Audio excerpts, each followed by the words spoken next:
Some nights I stay up, cashing in my bad luck. Some nights I call it a draw. Some nights I wish that my lips could build a castle. Some nights I wish they just fall off. But I still wake up, I still see your ghost. Oh Lord, I'm still not sure what I stand for. Oh, what do I stand for? What do I stand for? Most nights I don't know anymore.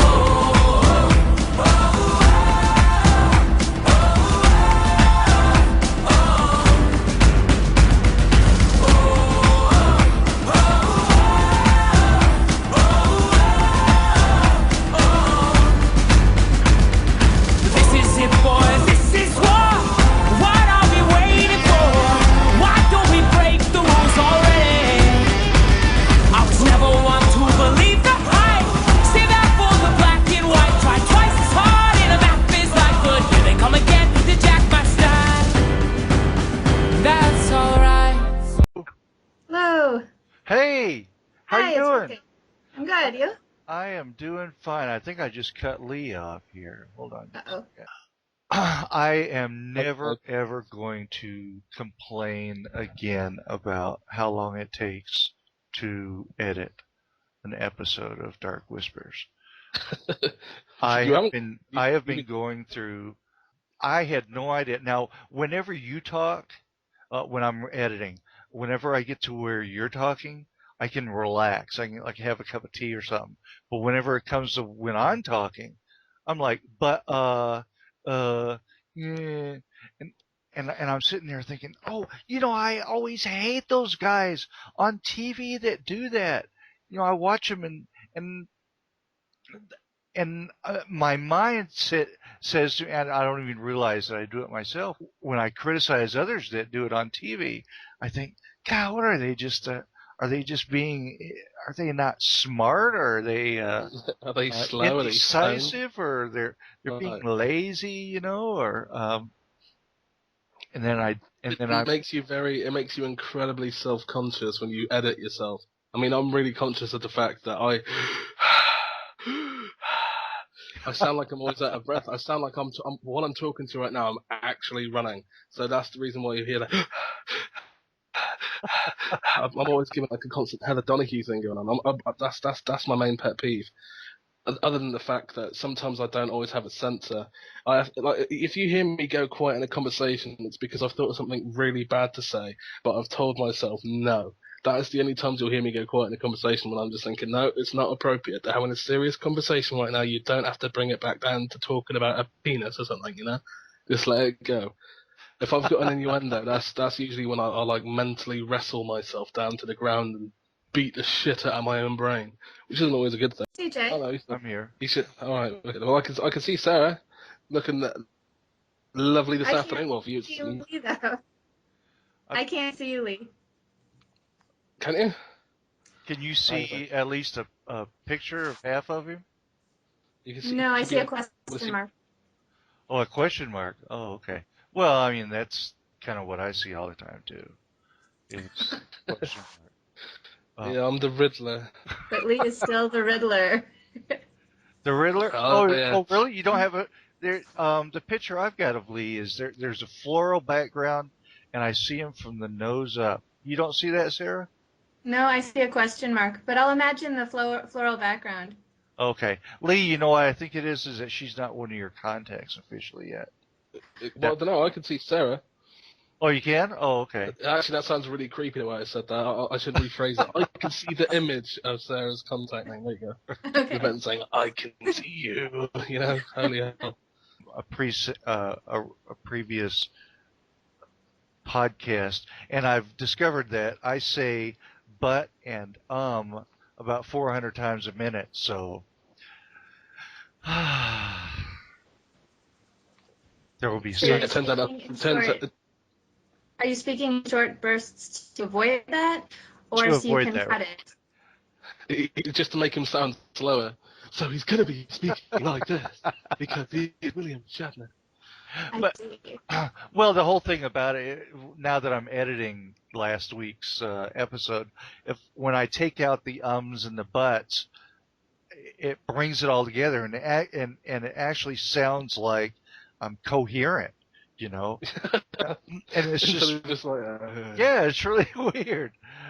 And now, if I could just, like you said, Lee, if I could just figure out how to cut and paste certain words together, you know, I could really get going. I think what you need to do is just make an entire podcast, like an hour and a half long, of just and but, because I think it will sound like a really confused orgasm. It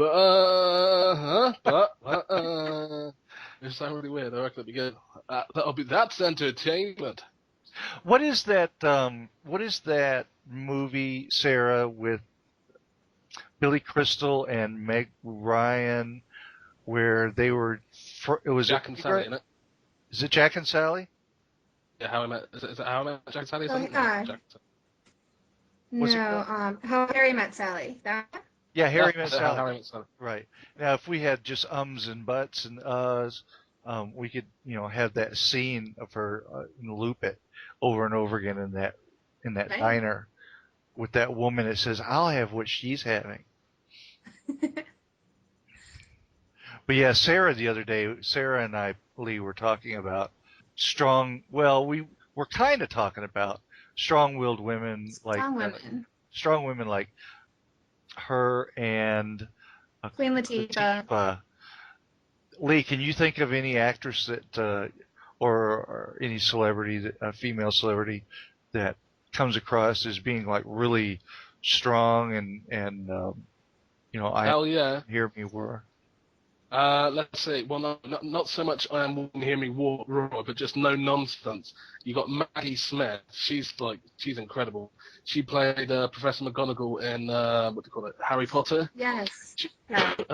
She was also in that tremendous series Downton Abbey, and she's been in other things like Sense and Sensibility and Pride and Prejudice and whatnot. And she's really, Maggie Smith's incredible.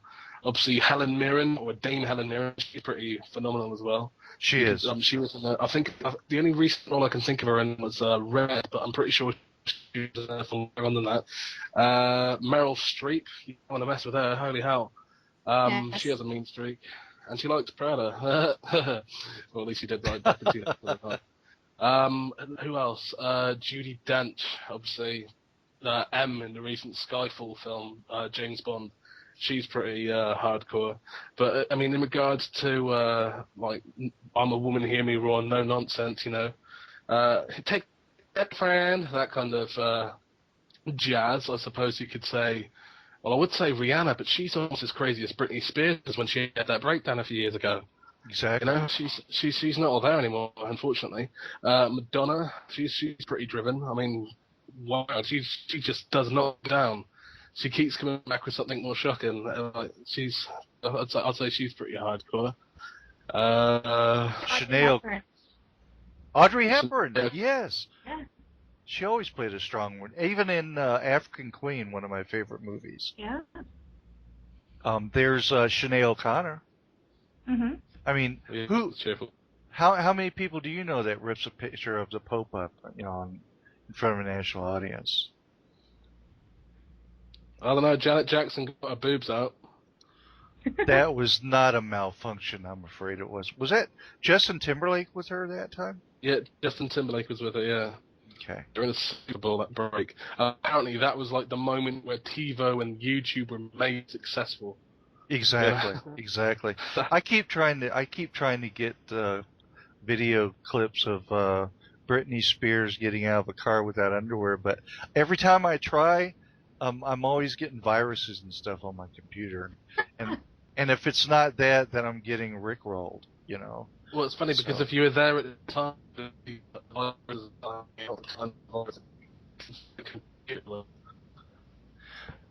now, Sarah, I don't know if you heard the same thing I heard, but Lee, it sounded like you were Charlie Brown's teacher there for a second. Yeah, you're cutting out a little bit. Yeah, that's right. It's just on my end, though. Yeah. So, are you still there, Lee? Oh, we lost Lee. Yeah, or is that you still here, Sarah? No, I think we lost Leo. Oh, okay. That's what happens. Oh, he's actually offline. That's cool. That's cool. Lee, I think we hurt his feelings. But I love talking to him because he's got such an incredible voice. Yeah, he does. He's written one book called Bound, so you're actually 3 or 4 books ahead of him as far as creativity. He's almost done with the second book now. Okay, I've written 3, but only 2 have been published, so I'm working on the 3rd one right now. Lee, hello, good man. Hello. Yes, you're back. You're back. It dropped out all of a sudden. I was all alone. Yeah, we were just mentioning that you were starting to fade out on us there. It was like you were digitizing. Oh, brilliant! That's actually how it sounded. I was having a stroke at the time, so thanks for that, Joe. Oh, good. Okay, good. I guess it's connections from the United Kingdom. Not quite as bad as Australia, but we're getting there. Oh, I know. We were just talking about, Sarah and I were just talking about getting into the subject of self-publishing through CreateSpace, and I did publish through CreateSpace the first couple of books that I did, my own little children.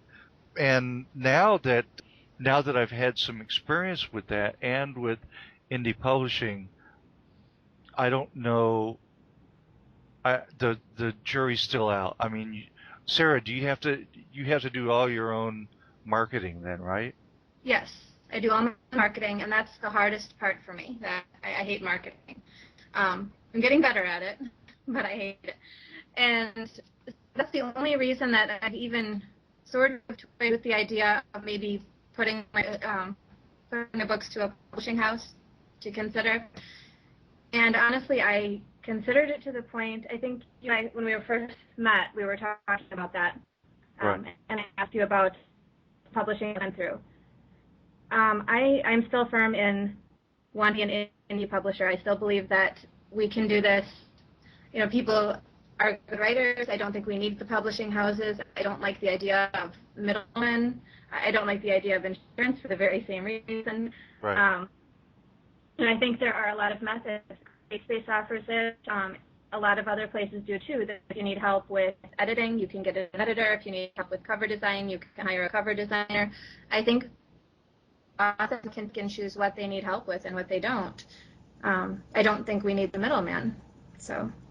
And 99% of it is marketing, in my experience, because I just use Facebook. I mean, have you tried anything else, Sarah? I mean, are you on MySpace, or do you? I'm not on MySpace. Not on Pinterest. I'm on Twitter. I'm on Facebook. I'm on Google+. I have a blog. I've connected with a lot of different indie writing groups. Right. I'm sorry, I said an that you'll have to cut out later.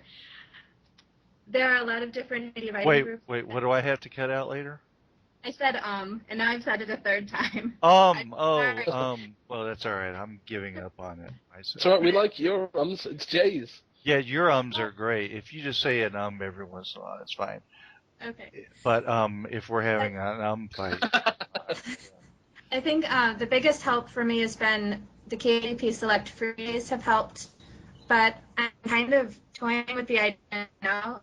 I don't like the idea that I had to pull my books from Smashwords and Barnes & Noble, and so I'm considering going back with them now that my 3rd book is almost finished. When it's done, I'm toying with the idea of writing a free prequel that will always be free, and hopefully that would have the same effect as putting one out there for free now and then, because that does up my sales quite a bit. That's a great idea. Now, does Barnes & Noble's Smashwords have an alternative to CreateSpace? No, but you can actually have. My first book, I put it through CreateSpace. I published it through CreateSpace and through Smashwords and through Pubbit, which was Barnes & Noble's program, through Amazon KDP, and that was before KDP Select. And so my first book is available in paperback through Barnes & Noble because it was available on CreateSpace. And I paid for the expanded distribution. Right. Oh, you did? Okay. Yes. I think it was about $20 or $25 for the year. Yeah, that's not bad. And so it was available.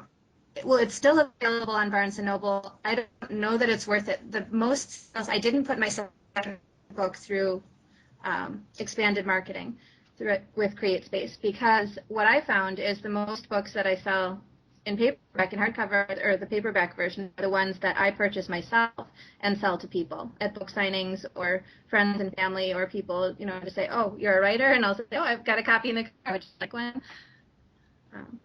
So in a way, what we're doing here is we're revolutionizing the way people. Well, not only is there a revolution going on with ebooks, but there's a revolution going on with independent authors too, and yes. it's becoming like YouTube, where everybody and their brother has come up with a video, and then it's the luck of the drawer, whoever has the at the right moment.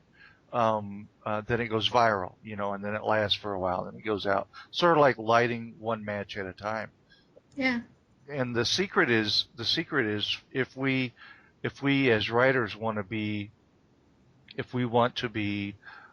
well known and become that 2% of all writers, that become self-sufficient in their writing. If that's what our goal is, we almost have to devote 80 hours a week to marketing, or continue to play the game through a major marketing house or major publishing companies. I don't know that there's an easier way to do that. And I don't have 80 hours a week to devote to it. Yeah, obviously. Now, that takes us right into my first question. Tell us something about yourself, Sarah. What do you do? Who are you? What do I do? What do I do for a day job? Well, or whatever you want to say. Is Lee still here? Yeah, I'm still here. Okay, I haven't heard you in a while. I'm a teacher. I was just waiting. I was just wondering. I was like, you're gonna say I'm a secret agent. I'm a serial killer. I can't really talk about it. I'm a teacher, but I'm not just a teacher. I'm a Montessori teacher, and a lot of people don't know what Montessori is. So I find I'm always explaining what it is I do with regards to independent writing and also teaching. So I teach 4th, 5th, and 6th grade Montessori, and I've worked in both private and public sectors. I recently left the state of Wisconsin because of all the political turmoil there. I was a public school teacher there in 4th, 5th, and 6th grade classroom Montessori. Marched to the Capitol a number of times, marched in my hometown. The governor was re-elected during the recall election, and so we left. Was he wasn't recalled then, right? Or he was not. Well, there was a recall election, so I guess technically he was recalled, but he earned his seat back. Okay. So Scott Walker is still the governor of Wisconsin. Have teachers lost any of their collective bargaining? Yes. They have. Pretty much. Yeah. There's very little that teachers can do now. I don't. It's hard for me to explain because the school district I was in rushed through an emergency extension on our contract, and so this district where I was is still under contract through this school year, and then they'll be done. What is collective bargaining? What is that? That means that the union can negotiate for the teachers.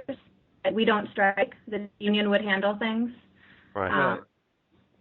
That's pretty much good. There still is a union, and the teachers are still trying to stand together and trying to keep their union intact, but it's different.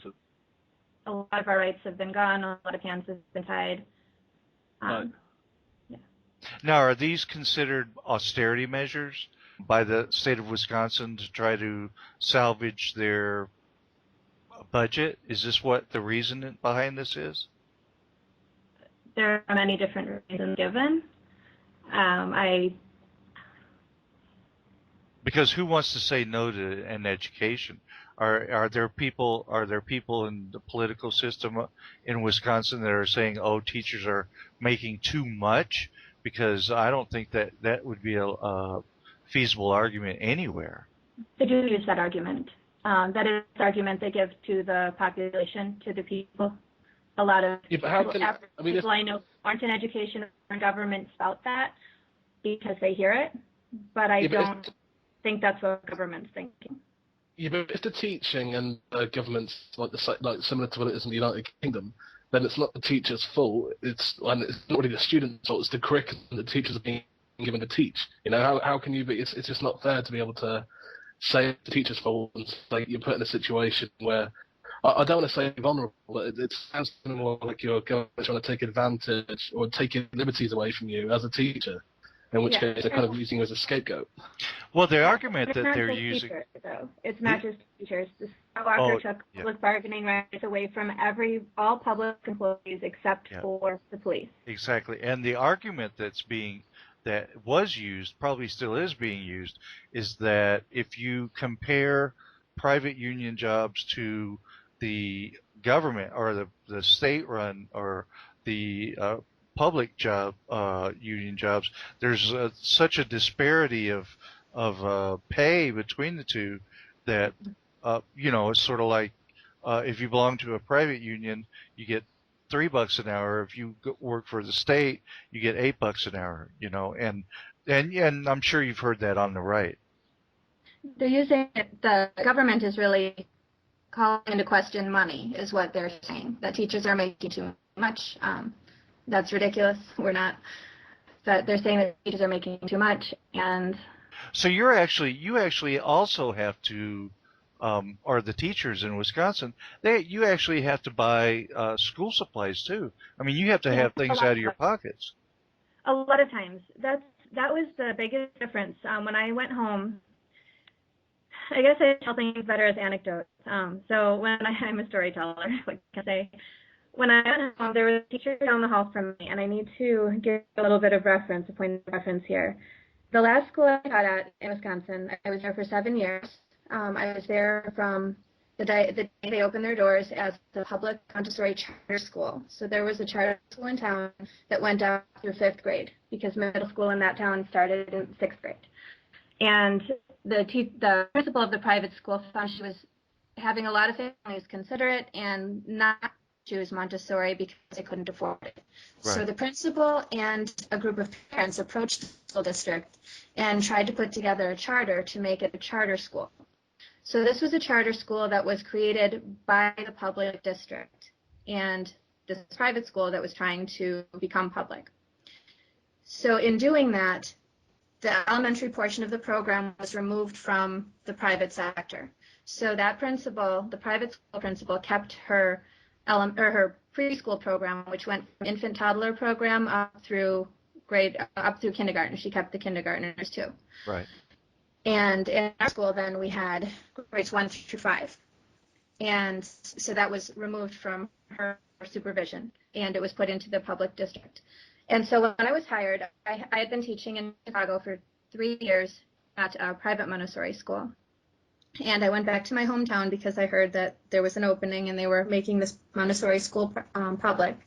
And I think that's wonderful. I think all children should have that as a choice. I think it's a great form of education and it's a great alternative for a lot of children. Right. So I went back home and applied for the job. And so that principal was part of the group that hired me. And so, let's see. So I was hired and moved back, and the school was put as a school within a school. And so the Montessori school that was grades 1 through 5, and it was housed within one of the middle schools in town.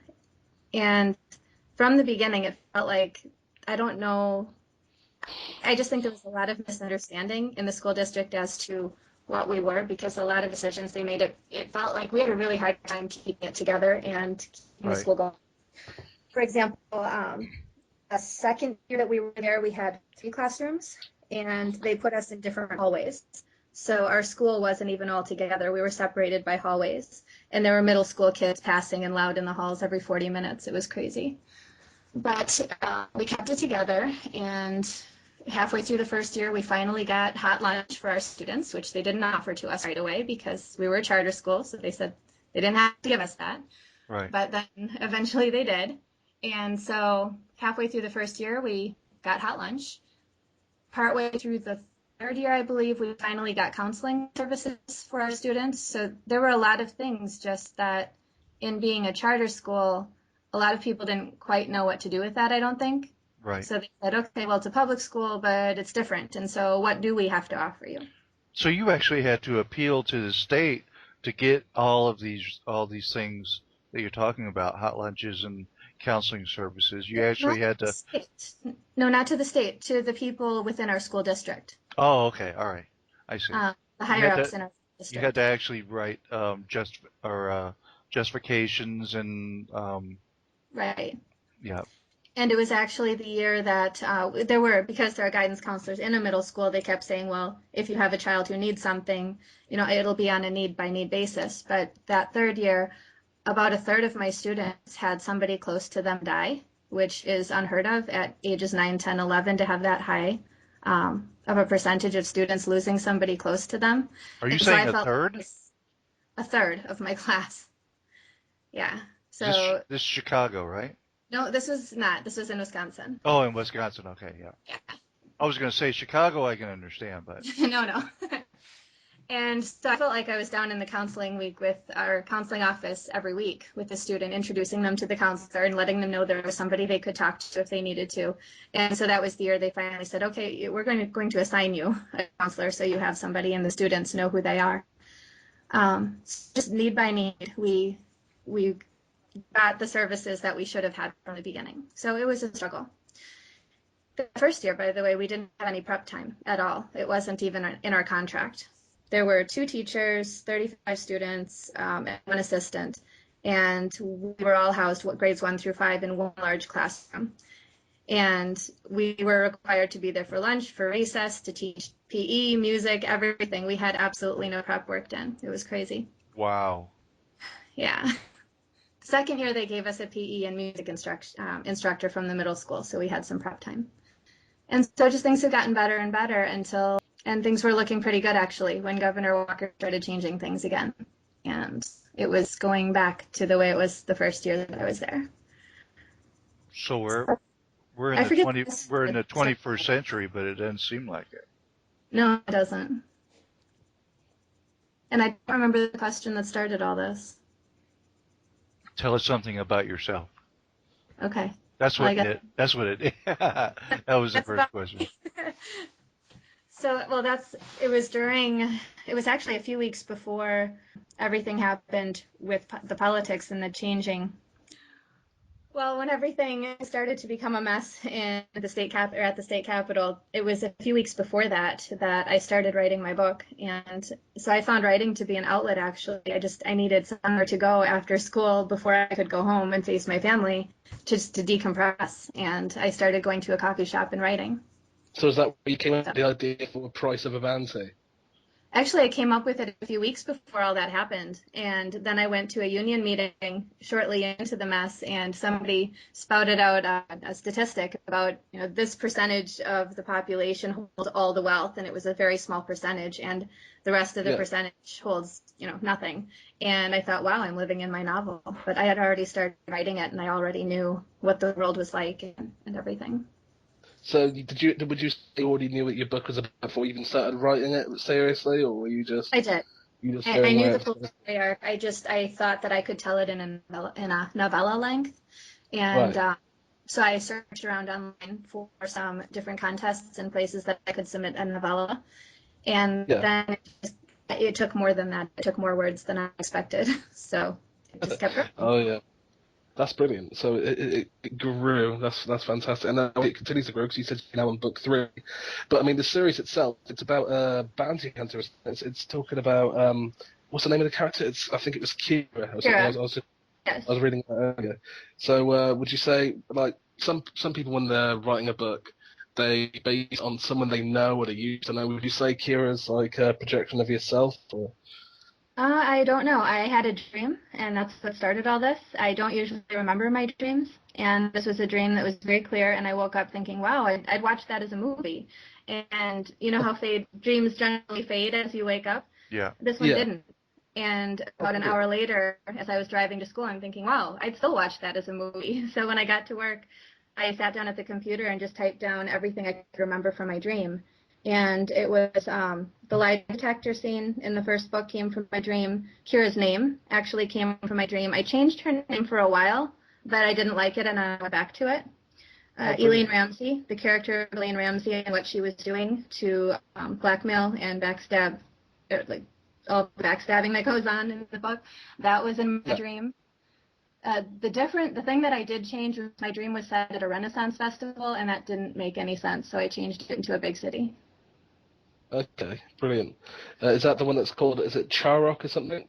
Takara or something? Yep, it's a silent T. Charon. Oh, okay, there you go. I know that. All right, brilliant.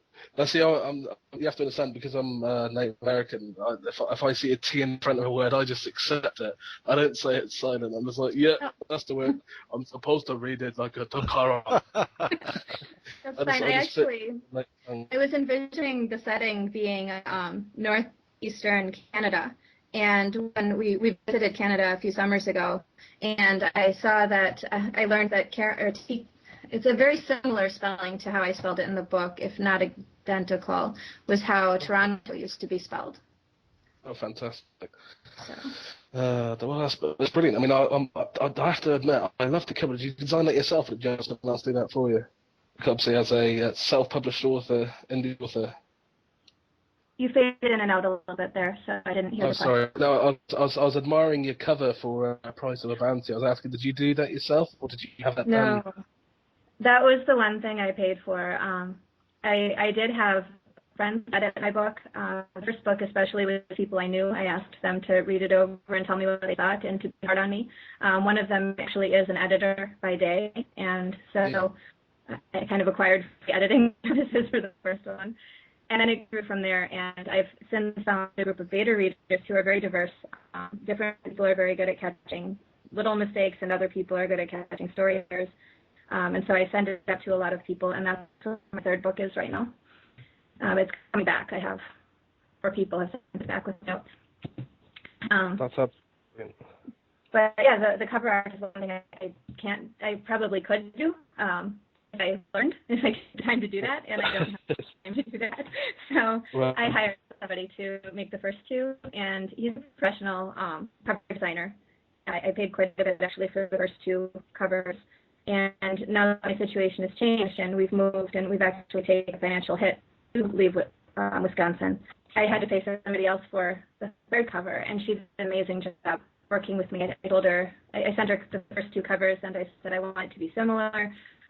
But the third story is a little more lighthearted, but not. I mean, when you're at the end, you're going to think, why did you say that? But let's see, the first book really is about the divide itself in that society, the divide between the have-haves and have-nots, and how and coping. The second book is really more about, it expands on some of the problems that have been introduced in the first book and carries through, but also brings the resistance to a head. And so, well, if a society, my main question for the second book was, if a society wants to close that divide, what would it take? And then plus, she's got her own personal demons that she's fighting with as well. The what? She's got her own personal demons that she's fighting with as well, James. Her sister does too. The second book is a little more focused on her sister. Yeah. Yeah. Okay. And then in the third book, it's more focused on brother Scott. And have you both read the end of the first book? No, I haven't. No, have you, Lee? You broke it up. I bought it, and I look forward to reading it on my Kindle. There's one problem: I haven't freely arrived yet, so I had to start on the computer today. Well, I think without being a spoiler, I'll just say very vaguely that the third book is based on Scott and Noah, and it's looking ahead. It jumps ahead 6 or 7 years and looks at, well, if the divide has been closed, what does that really mean for the people? How does that really play out years later? It's all shared equally, or do people still hold on to one another, that sort of thing? Right. I think. Are you writing a 4th book called Getting Out of Wisconsin? No. It's a trilogy. It's done. That story's done. I've started another one. Okay. Is it really called Getting Back into Wisconsin? Well, when you were a kid, Sarah, what did you want to be when you grew up? A vet. What's that? A vet. A vet. A veterinarian, really? A veterinarian, yes. No, she wanted to be an army veteran. She wants to be called. Oh, no, not an army vet. I wanted to be an animal veterinarian until I saw an animal veterinarian at work and interviewed her. And then I changed my mind. My mother's always been a big supporter of my decisions, and so she knew I wanted to be a vet, and she's always supported that. And I've had pets my whole life, and I've always taken very good care of different animals that have come into our home because of me. And in middle school, we had to read a biography about a person who was doing a job, an occupation that we thought we would want to do, and write a paper about it. And so I read a book about a female veterinarian who worked with horses and racehorses specifically, and I can't remember her name anymore. But my mother set it up so that I had to go out to a farm, her friend's farm, when the vet was there checking the cows. And I got to see the vet check a pregnant cow. And I really care for that. And also in talking with her and finding out that in order to become a vet, you have to go through years of service in the background, cleaning up after the sick animals before you actually get to work with the animals. Right. That I didn't really, I wanted to do that. Have either one of you ever read the series of books, Bless the Beast and the Children? I've heard of it, but haven't. It's. I think it should be required reading for anyone wanting to get into veterinarian school. And really, to be a veterinarian is probably even harder than going to regular medical school, because at least in human medical school, you're dealing with one body system, the human. Right. Wherein as a veterinarian, you're dealing with, you got to deal with birds and snakes and dogs and deer and chinchillas. And when I was a kid, I'm the old man here in the group. When I was a kid, there was a movie that came out with, I can't remember his name, but it was called Dr. Dolittle. And it floored me how cool it would be as a kid, how cool it would be to be able to talk to the animals. Well, now you say that, that's quite funny. I've actually got an uncle who he lives in a ranch in Canada, and he's actually a horse whisperer, and it intrigues the hell out of me. I mean, I haven't actually met him, but my mum told me that I have an uncle that's a horse whisperer, and it just makes you wonder, if you could talk to animals, or if you are a horse whisperer, what exactly do you say to the animals? It's like, hey, pack it in. What are you doing? You're making an ass of yourself. You're embarrassing. What are you doing? I've got to pick that crap up. Look at it. It's huge. It's the size of a fucking Labrador. I've got to scoop it up now. What's wrong with you? It just makes you wonder, That's it. Diapers for you. Yeah, exactly. Next time, I'm giving you a pacifier to go with that diaper, you disgusting animal. I reckon it would be like one of the most amazing jobs. Get like Dr. Dolittle. Like if you could actually hear what dogs were thinking all the time, that'd just be like bull, bull, bull, bull, bull. It'd be fantastic. Oh, he's like our little dog. Our little dog is all about the ball. It's like crack cocaine for her, and we have to when she goes to sleep at night, we have to like hide it all, because when she wakes up, she'll just be bouncing off the walls. But animals, I give a lot of animals credit, because they're so in tune to our body language. And I don't like the way you're making yourself sound like some sort of animal sexual predator. Maybe I've got my mind in the gutter, but the way you're talking about, I like the way that animals are in tune to my body, and it's like, really? Wow. Well, Lee, you remember who you're talking to. I know, right? Mr. Catman. Oh, dear God. Actually, no, I better not talk. Sarah, have you heard about Jay and his ability to woo cats? No. All right, okay. Lee, I'll let you tell it this time. No, it's fine. I think we should move on, because if she likes you and she respects you as a person, we should leave it there. I would recommend you start listening to prior podcasts, but let's just leave it at this. I'll listen to more. Oh, okay, good. Because he's very innovative in using his arts and crafts supplies. Well, I've grown up with cats, and I had a cat who, this is a very interesting story, and I did talk to my cat, and I believe 100% that she understood me. So this was my cat, Cinnamon, who acted more like a dog because she would play fetch with her toys. She'd actually run and get them and bring them back and drop them at your feet. Wow. She would play fetch with her. She was a fun cat. But this was way back when my husband and I were just dating in the very early days.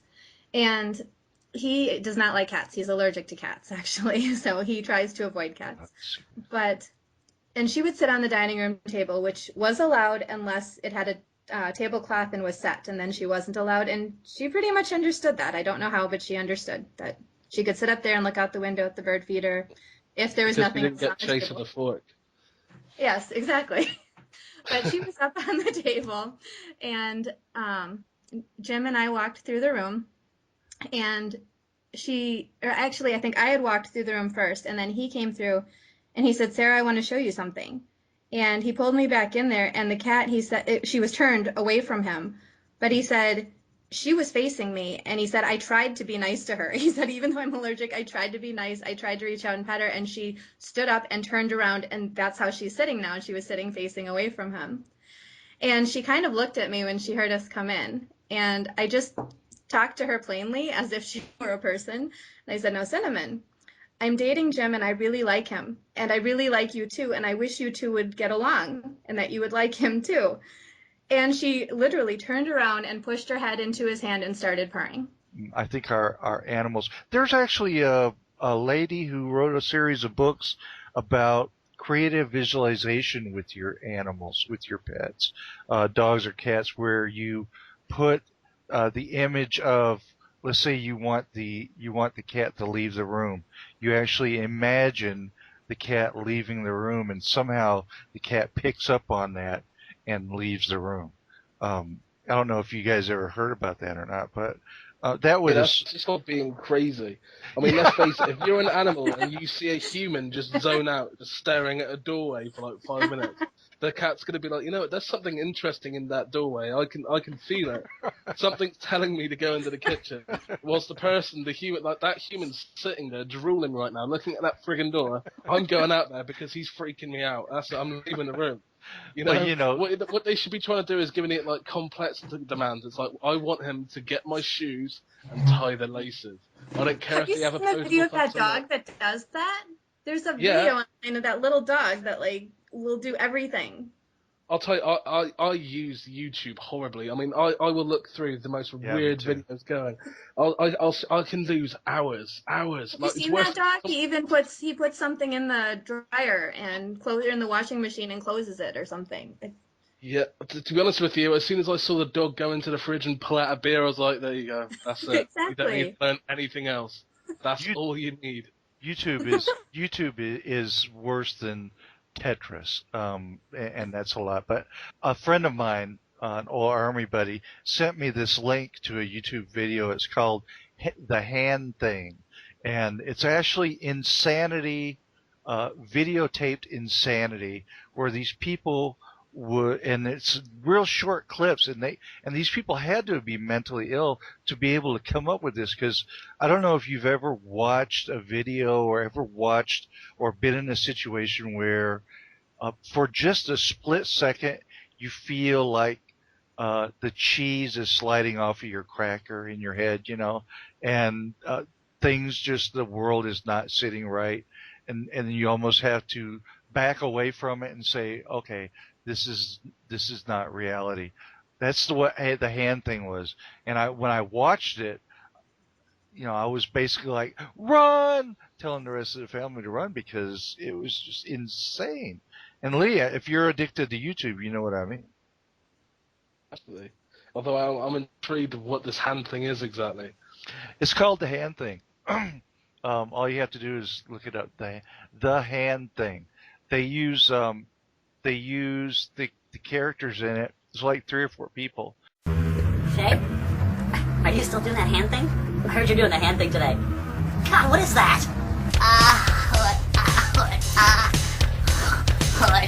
Shay, what is it?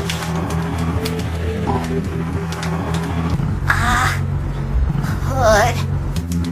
You've been doing this for 24/7. Shay, you've been doing the hand thing all day. I heard you were.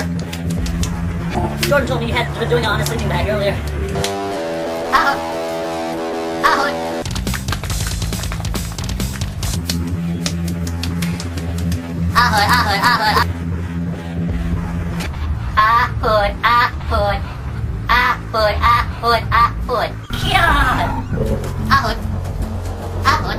See, I can't stop doing the thing. What is it? God, I heard you doing the hand thing.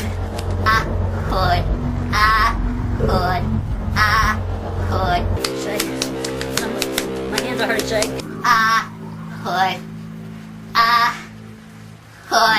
What is that? God, what is it?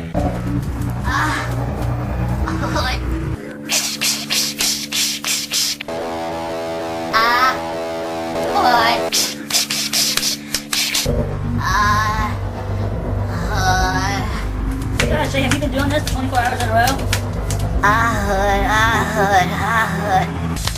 See, I can't stop doing the thing. What is it?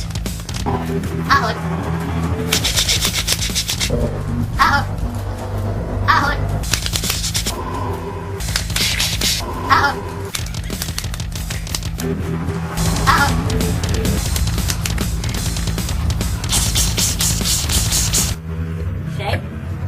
Are you still doing that hand thing? But really, that's probably someone who is in the military in what they call psyops. That's probably somebody who knows how to break someone's spirit, how to make someone's brain crash. So but I guess so you're saying the ideal way to break a human mind is to bombard it with random information. Oh, and there have been a couple of movies along that line, such as, is it A Clockwork Orange, where they tried doing that with violence? I guess. Personally, when I watched A Clockwork Orange, I was really hungover at the time, so it didn't really have much effect on me other than it makes a lot of loud noises randomly. Sarah, did you watch it? No, I haven't seen that one, but I know at the end of Lost, or I think it was the last season of Lost, they were showing what had happened to some of the people on the island, and that the scientists were bombarding them. Remember? I remember that. Oh, I'm a huge Lost fan. I think that they were showing all the images on the TV and you're absolutely strapping them down in a chair. I was a huge fan of the first series. I thought the first series was brilliant, and I was really looking forward to watching the second series. Up until I missed like a single episode, and then suddenly it was all just nonsense. I liked the beginning too, and I didn't like the end, but I had to see it through. I know there's loads of big fans out there, and there's loads of people saying, "Oh no, Lost is it's the greatest story of our time." And it's like, I do not like you. I'm going to end talking with you right now.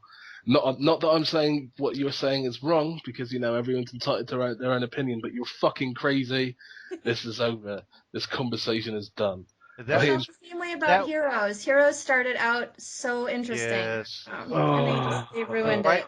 The writers ran out of things to do. I think that's They could have just kept on with Silent. I would have watched it every week just to watch Silent and just mess them up. Exactly. Or watch that Matt Parkman, or watch what do you call it? What's his name? Hero. Yeah. I forgot like the name. His name. Yeah.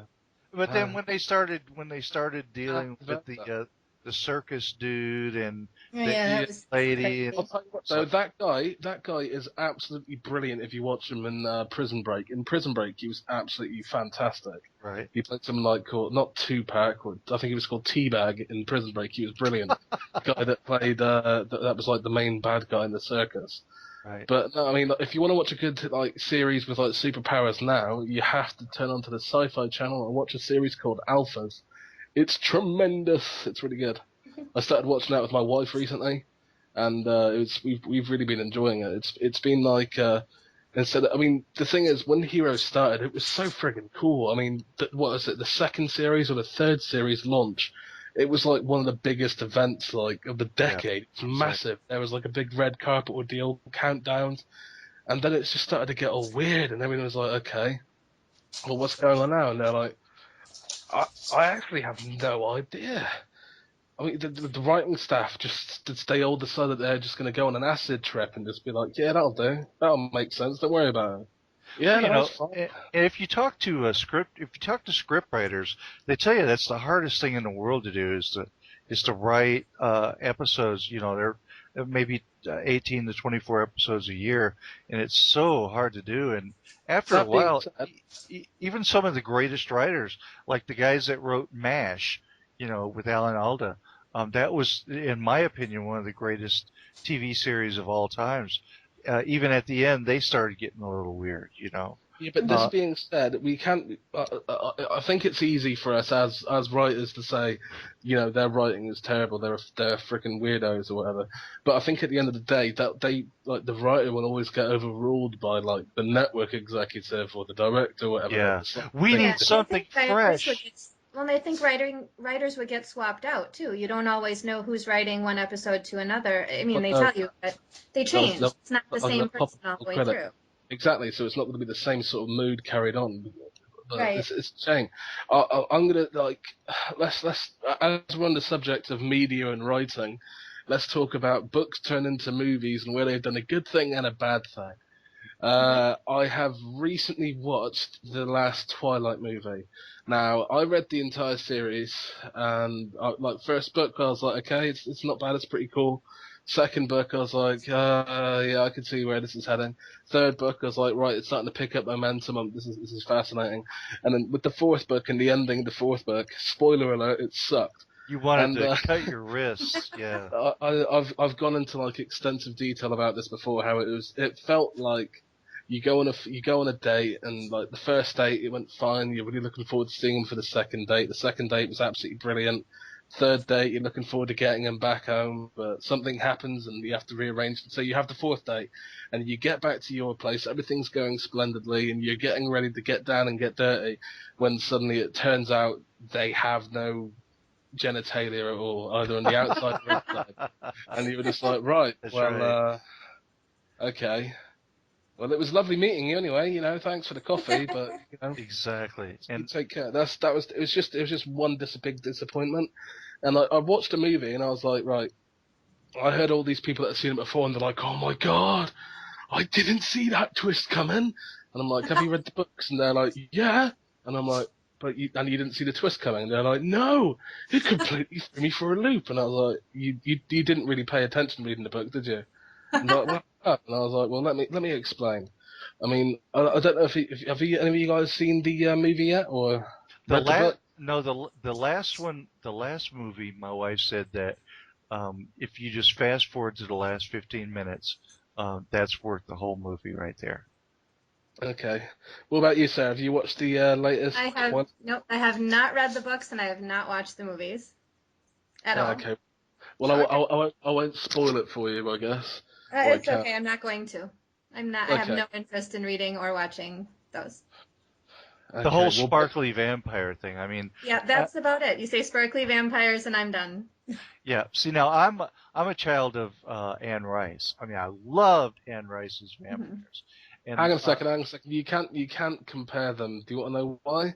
There Because is a- Anne Rice's vampire. Well, you say that. I mean, they were kind of camp. A lot of her vampires were pretty flamboyant, so I'm pretty They sure were, they would yeah. invest. They would invest in body glitter. I'm pretty sure. You know, Right, just oh, like yeah. you had now, Lestat covered in body glitter. Yeah, that's where you're at. Well, then no- she kind of got into. I liked a couple of the books she did. Like there was one where somebody was able to swap souls. I can't remember the name of it. It was really, really good. Is this a different book? Yeah, no, it was Anne. Yeah, it was Anne Rice. It's Anne Rice. Okay. Yeah, and it was still in the vampire, still dealing with Lestat and all them, but there was this person that this person who was able to leave their body and jump into somebody else's body, and I think it was called Soul Stealer or the body thief, Tale of the Body Thief. That's what it is. And I thought that was really awesome. But then she started getting into, I think she became Christian. She became saved or something because she really went in deep into the whole Jesus thing. And even with the vampires, she had Lestat go back in time and be there when Jesus was headed to the cross, and she just completely blew the whole series up that way. And if you're a Christian reader, it's like, wow, that's cool, because Lestat actually is the one who brings the Shroud of Turin back, and she was trying to meld the blood of Christ, the whole religion thing, with the vampire blood thing, Oh, okay. So it was really, and after that it was all downhill. So Yeah, but I mean, a lot of them will, a lot of authors will write into some sort of big event like that just so it can add like more of an impact. It's almost like an Inception button, but in literature. Like with the old phone app for when Inception came out, you pressed it and it just make everything automatically more dramatic by going.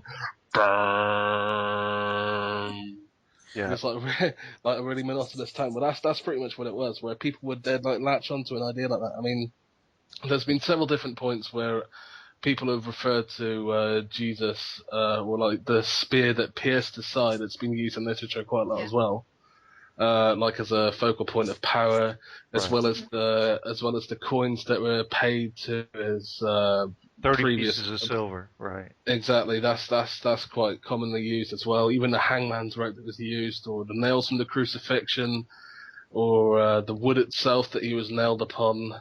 The wreath that was laid on the I mean, they used them all as like holy relics, or as like focal points, or like points of power or points of interest, and it's to get people involved. I mean, if you look at the Da Vinci Code, obviously it's supposed to be a bloodline stemming from him, and like how fantastic and sensational it was. I think it all depends. If it starts off and you know what you're getting into, or you know what it's about, and you can like really look at like a political side of it and maybe intrigue, then I think it works out quite well. But if it's just, I don't know, it's like for austerity purposes, or it's like as an afterthought, they're like, oh, I know. As I've said that he's like a couple of thousand years old, I could say that he was there at the time of the crucifixion. There you go, that'll work out, right? Yeah, it's fine. Exactly. Or he only thought he was 200 years old, but he forgot his memory. He was actually there at the time. In fact, he was the dude that did it. How crazy is that? You never saw that coming, did you? And there you're talking again. It reminds me of the Lost Writers and the networks, or the imposing their will upon them. I like the. But then, are you saying that Anne Rice imposed her own will upon her own stories after she had a change of heart? I think that maybe she imposed her religious views upon her own. She set the rules. Well, I mean, all right. As a writer, I can change the rules whenever I want. I can have right, my but once you characters started a series, you sort of need to have that world's rules be set. Right. Exactly. Well, it's not just the world; it's an entire universe, isn't it? I mean, I've often said that the hardest thing is creating a universe. As soon as you've created a universe, you can have it populated. But one of the fundamental rules of that universe is you can't change it. Right. So everything has the opposite reaction unless you create another universe. Like she could say that it was actually it wasn't. It was a different time and place, or like he existed in a different life. That she could have gone with different directions, but instead trying to say that she had it all the way back then. That was, I don't know, that kind of it leaves a bad taste in the mouth. Well, that was like. If I suddenly introduced magic in my third book, it just wouldn't work. Right. I was a dungeon master for many, many years in Dungeons and Dragons. And I was in this, I had been playing it for about 15 years, and I was in this insane high-level group, or I was DMing this insane high-level group, and they were just kicking my ass left and right. So I just out of fun, I mean, they were killing every monster I had. I was supposed to be destroying them, but they were killing me. And just for fun, I had Jesus just show up. And a couple of the players, they're role playing. They instantly like fell to their feet and they're like worshiping him and stuff. And I'm like, wait a minute, you don't even know who he was. Yes, but we do know who he is. Some things just don't work. Some things just don't work. I never thought I'd hear a religious man saying that Jesus doesn't work. Not with Dungeons and Dragons. Not with Dungeons and Dragons. Not with Dungeons and Dragons. Well, my favorite game to roleplay is Serenity. I like that a lot better. I've roleplayed D&D, but I prefer Serenity. Have you tried the latest edition of D&D? No, I have not. Well, let's see. I stopped playing when my daughter got to the age where she wasn't napping during our games and we couldn't easily find a babysitter regularly. I was the one who watched her while Jim kept playing. So it's been a couple of years. Oh, okay. But Lee, you've played it before, hadn't you? Dungeons and Dragons? Yes. Yeah, I've played it once or twice, but it was never very serious. I would have loved to have got involved in like a serious game, but it doesn't really happen. I mean, unless you can travel around. It takes if you a look certain for someone amount to of mug dedication. someone, well, no, absolutely. It fascinates me, the people that can like spend so much time and they'll put all their lives and they'll devote themselves to this entirely, and they'll get lost in the romance of it all. I mean, the thing is though, I come from an age where it was all digital as well though. So instead of sitting down with a group of people that you'd have to travel to like once a week or once a fortnight, once a month, whenever you have these get-togethers, as I can't travel myself, or at the time I couldn't travel because I don't drive. I'd like use my online avenues. Like at the time, it was like the granddaddy of online. It's called an MMORPG. So Yes. it's a massive multiplayer online role-playing game, and that's this game called Myth of Soma. And I used to play that with like I had like hundreds of friends, and you have guilds, and you go on these big monster hunts and everything else. And it was fascinating. The difference is obviously the rules. If your character dies, you might lose some items, but you don't lose your character forever. So that was always a relief. Have you ever watched The Guild? I did watch. I think I did watch like the first few episodes because it was on Xbox Marketplace for a while. And that's the one with that. There was that redheaded girl from. She was in Buffy, I believe, for a few episodes. She was just for a few episodes, but she's been in a lot of things. Not a lot of things. You know, she was in Dr. Horrible's sing-along blog, which I really liked. Neil Patrick Harris and Felicia Day. That's her name. Nathan Fillion was in there as well. Yes, he was. Yes, I remember. Yep, and they did that during the writer's strike. So during the writer's strike, a group got together and made Dr. Horrible's sing-along blog. Oh, brilliant. That sounds interesting. It's hilarious. The main character that you're following is Dr. Horrible. He's a villain, so you're following the villain. Is this a TV or a role-playing, or what is this? No, that is, I guess it's a mini-series. It's very short. You can watch it all in one sitting. Oh, okay. Yeah. Okay. Yeah, I'll have to catch it through Hulu or anything. Have either one of you found that as your love for writing, as your passion for writing, as it increases, that you're having to cut back on things that you thought were important before? You know, like I was just saying, Dungeons and Dragons, I used to devote so many hours and hours and hours on it. But now, if someone were to ask me, you know, you want to play a game, I'm like, no, that's a colossal waste of time because I've just got too much, you know, I've got my head is so wrapped up in my writing now, I don't have time for that. Have either one of y'all run across that yet? Well, as a you can both talk at the same time if you want. Yeah, then we'll get ready. Go. Go for it. Sorry, first. All right, thank you. You go. No, I was just going to say that as a full-time parent, I've got 4 kids, so pretty much anything I want to do takes a back burner to my children anyway. Yeah. You know, so like even writing, I have to wait until they're all tucked away. Otherwise, it'll be, Dad, can I have a drink? Dad, can I have something to eat? Dad, can you do this picture with me? Dad, can you check this for me? And it's like, yeah, no worries, no problem. But, you know, and everything just gets pushed to a side. I mean, if I do find time to watch something or do something or play something, I will feel guilty if I'm not writing. I'm like, well, the time I'm doing this, I really should be writing. Yeah. But I don't see it as like, oh, I don't have time to do everything. I just figure that, you know, I just want to sleep. I'll just keep on powering through it. If I could do without sleep, I would. Well, Sarah, what were you going to say? I second what Lee said. It's my daughter takes the time that I would want to be role playing, so she trumped role playing, and it wasn't the writing I can still fit in. The role playing, it's a group thing, so you have to fit with everybody's schedule. It worked really well when she was really little and before she was born, because we would just find a time that worked for everybody, and so every Saturday morning we would meet, and it was just set. It was part of our schedule. But with a child, you can't do that as much. Right, especially once they can figure out how to get out of the restraints that you've got them in, and they start running around. Then if you play at someone else's house, then even if they don't have children, you have to either baby-proof their house, or you have to constantly watch the child, because kids are like they're all hands and mouths. Mm-hmm.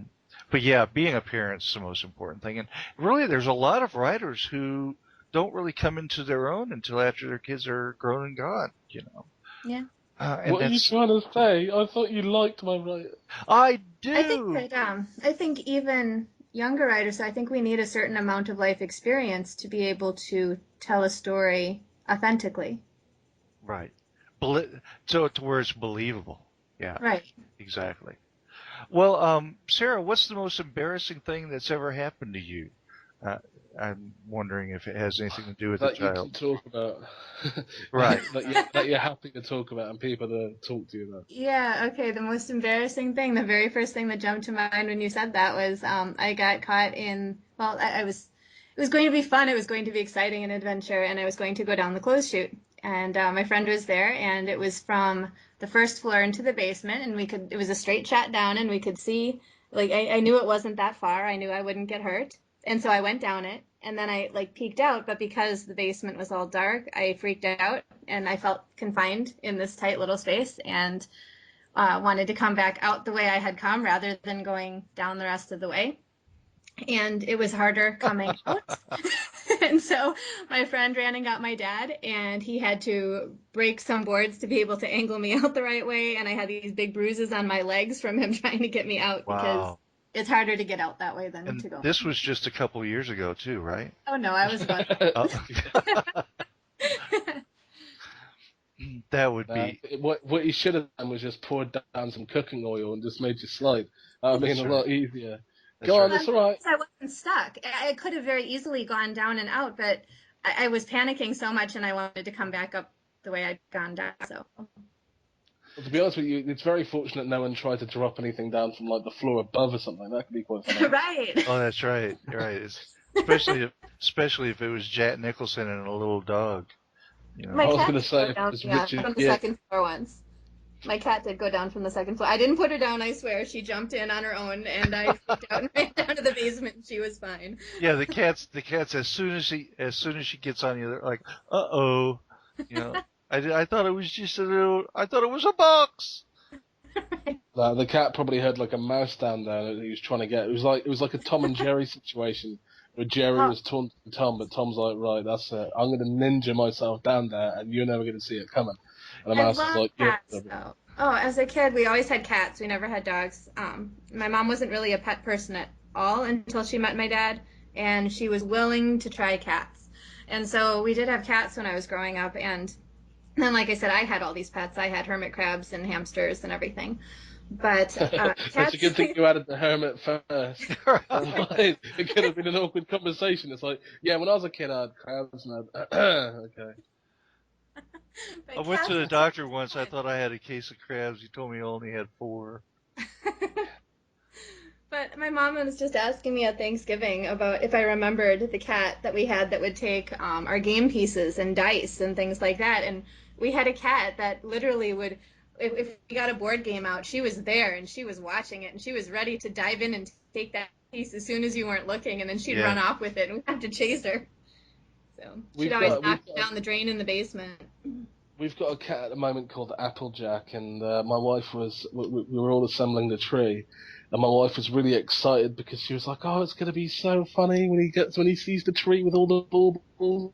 Tee-hee! It's going to be really cute when he's playing with the... And now she's just like, for God's sake, leave the tree alone, Applejack.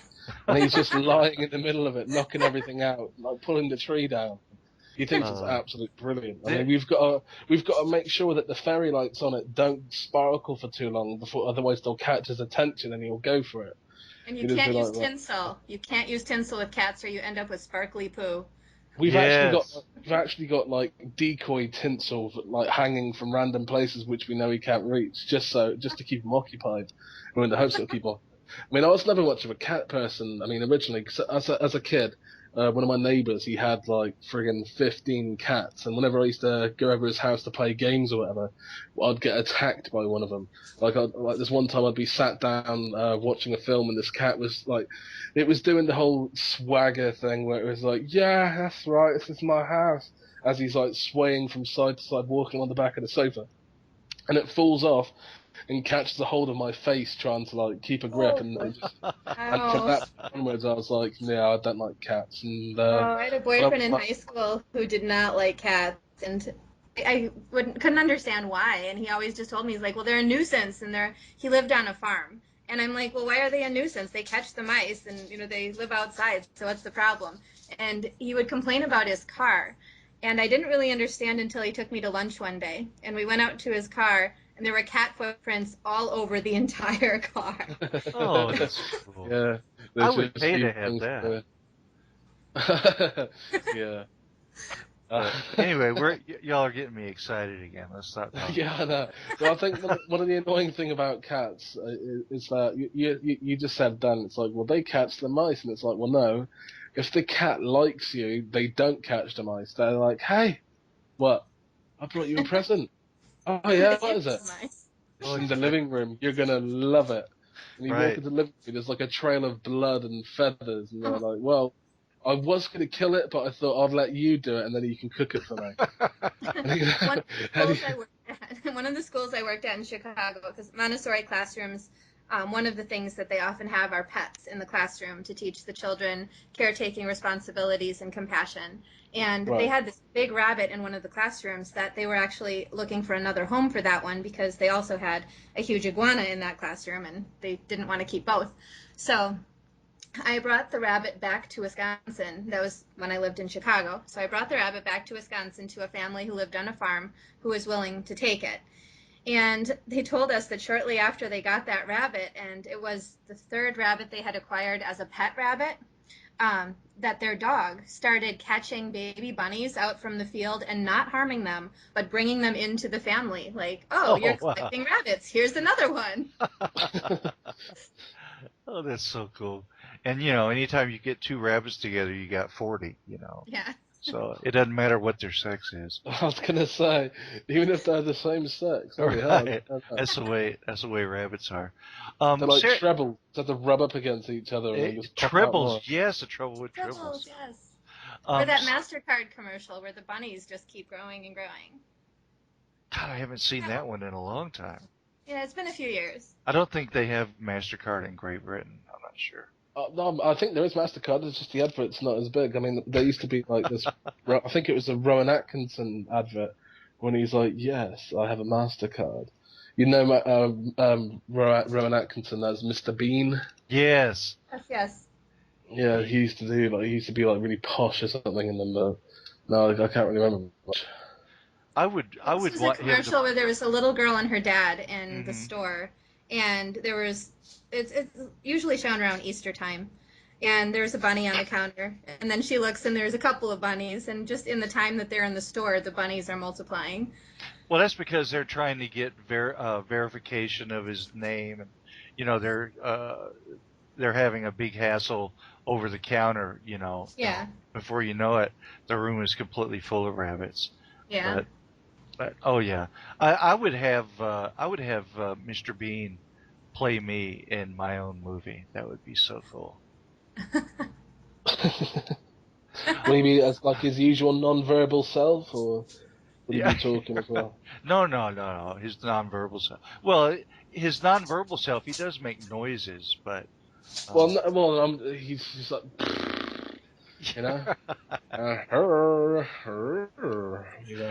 That's like most of his vocabulary. I love Mr. Bean. I think everyone's charmed by Mr. Bean, just at his innocence. Even when he's like depicted headbutting the Queen or right. making a three-wheeler tip over. I fell in love with Mr. Bean the first time he went to the bathroom and accidentally got water on his crotch and was trying to dry it with the air dryer. Hump and dryer, right? That's the one with Peter McNichols and Bean the movie. Yes, and what he did with the Mona Lisa was just classic. It was Whistler's mother. Whistler's mother, that's what it was. Come on, it's an American painting. Come on. Yeah. Oh, I didn't know Whistler at all. Sarah, Yes. what was your most memorable vacation that you can think of? You know, this is all spontaneous because I forgot to review the questions you sent me. Oh, My most memorable vacation. I don't know that this would be considered a vacation, but there were vacations within it. When I went abroad as an exchange student in college to France, when I went for spring break, I traveled around, and that would be my most memorable. And the one before that, family vacation, would be a trip up to Alberta, Canada, to visit family that lives on, or the family lives on a very large ranch. So that would be another one. So you've not forgotten. Were you a college student when you I went? was a college student in France. Wow. Do you speak French? Oui, je parle français. All right, Lee, are you with us? I think we lost Lee again. Oh no! Oh, he's coming Sorry. back. Is he coming back? I Yeah, hope so. connections being made. I'm not seeing it. I might have to step away in a minute. My dog is becoming needy. She might need to go out. Oh, okay. Do you need to get away for a second? Yeah, just give me 2 minutes. Okay, we can do that. Okay. Come on, Phil.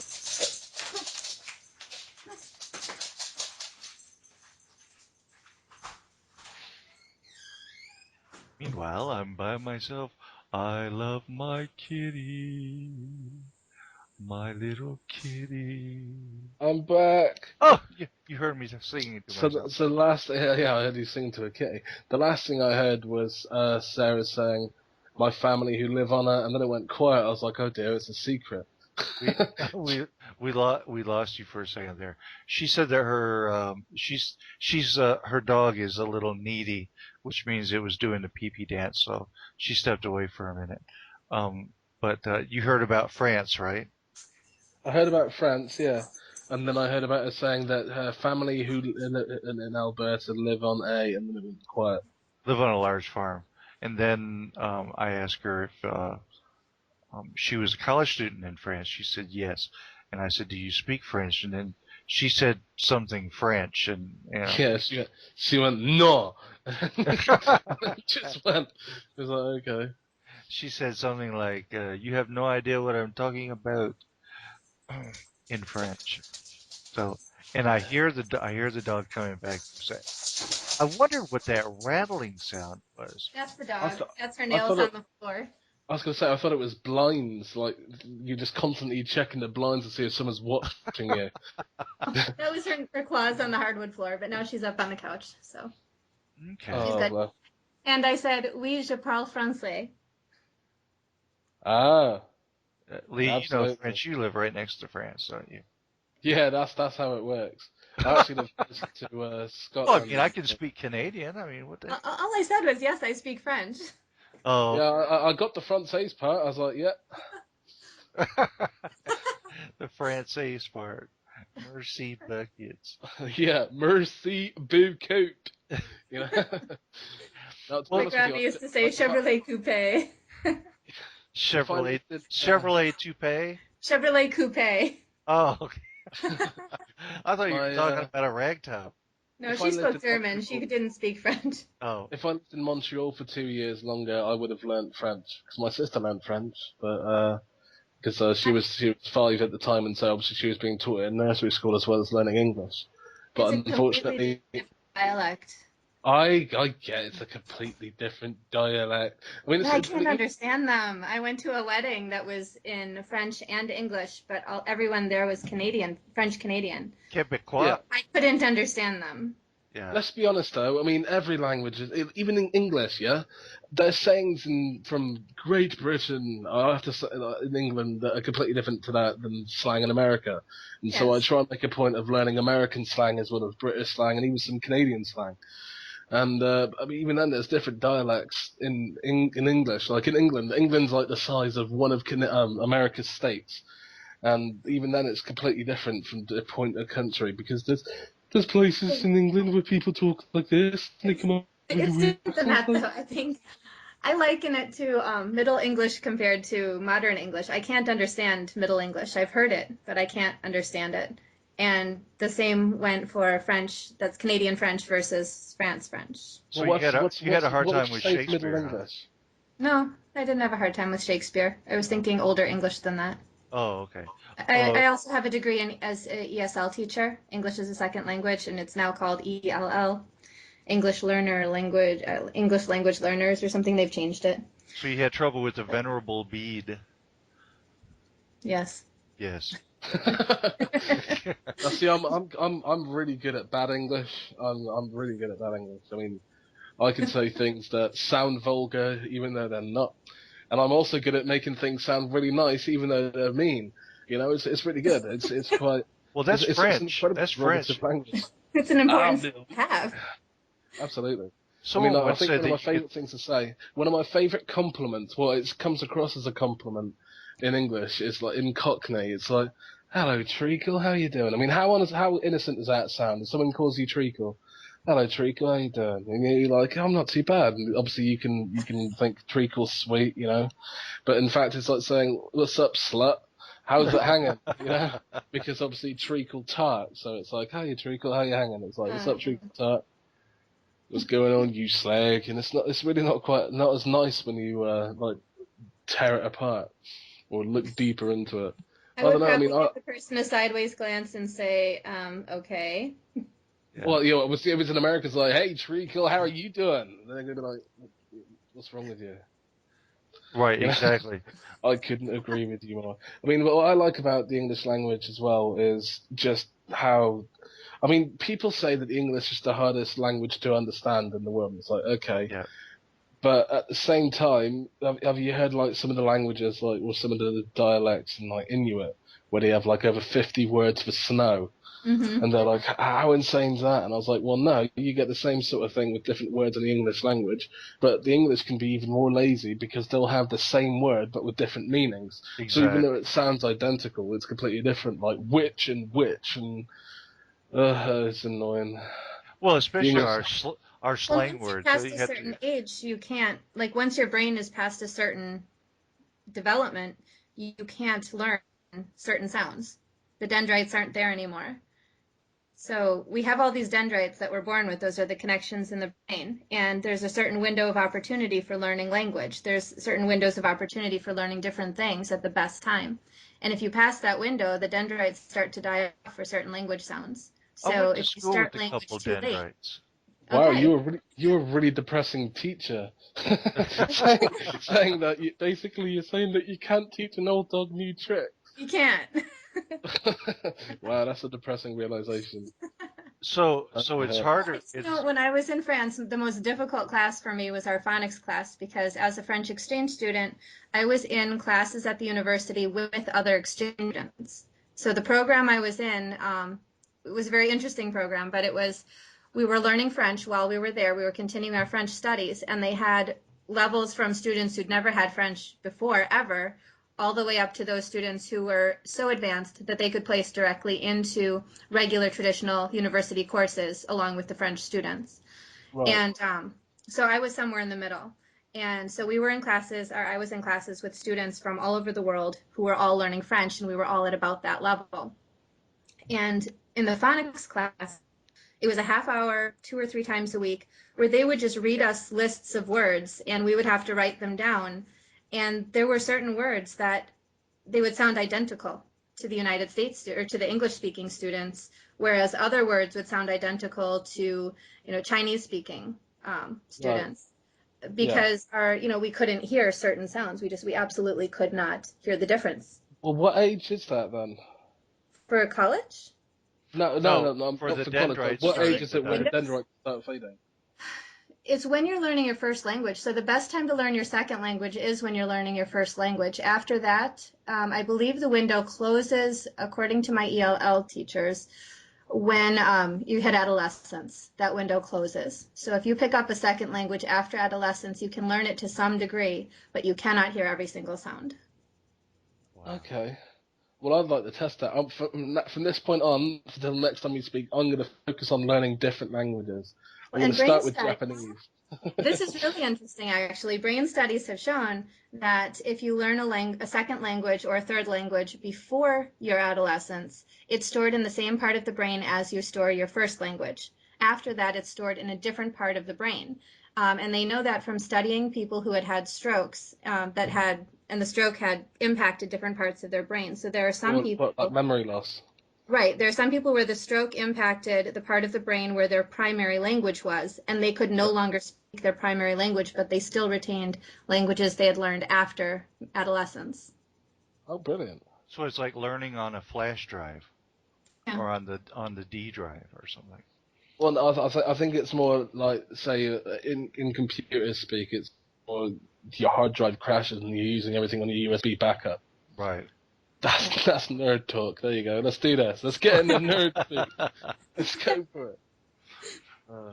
Well, talking about dendrites, Sarah, what's your earliest memory?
It would have to be falling down the basement stairs, because that was at the first house we lived in. We moved when I was 5, so it was before I was 5. I was maybe 3 or 4. And I fell down the stairs and I twisted my ankle really badly. I'm surprised I didn't break anything. But I remember the pain of falling down the stairs. When you're an infant, though, you're like a sponge. I mean, you can take a heck of a lot of damage. Clearly, I I was nearly at the top of the stairs. I think it was only 2 or 3 stairs from the top when I fell. I used to get thrown down the stairs by my sister on like a weekly basis. I think pain is a relative thing to a point where you realise how much it can actually hurt. After that point, and you can acknowledge how much someone can actually receive such a like significant physical blow. Then I think it completely my changes. earliest memory. My brother's memory. I do want to share this because I think it's fascinating. It wasn't until we were in Chicago. So I was an adult, grown up, married. My brother and his girlfriend, who is now his wife, came over for dinner. And we were talking about a lot of different things at that dinner. And somehow we started talking about the first house that we lived in. We moved when I was 5, which would have made him 2. He was 2 years old at the time.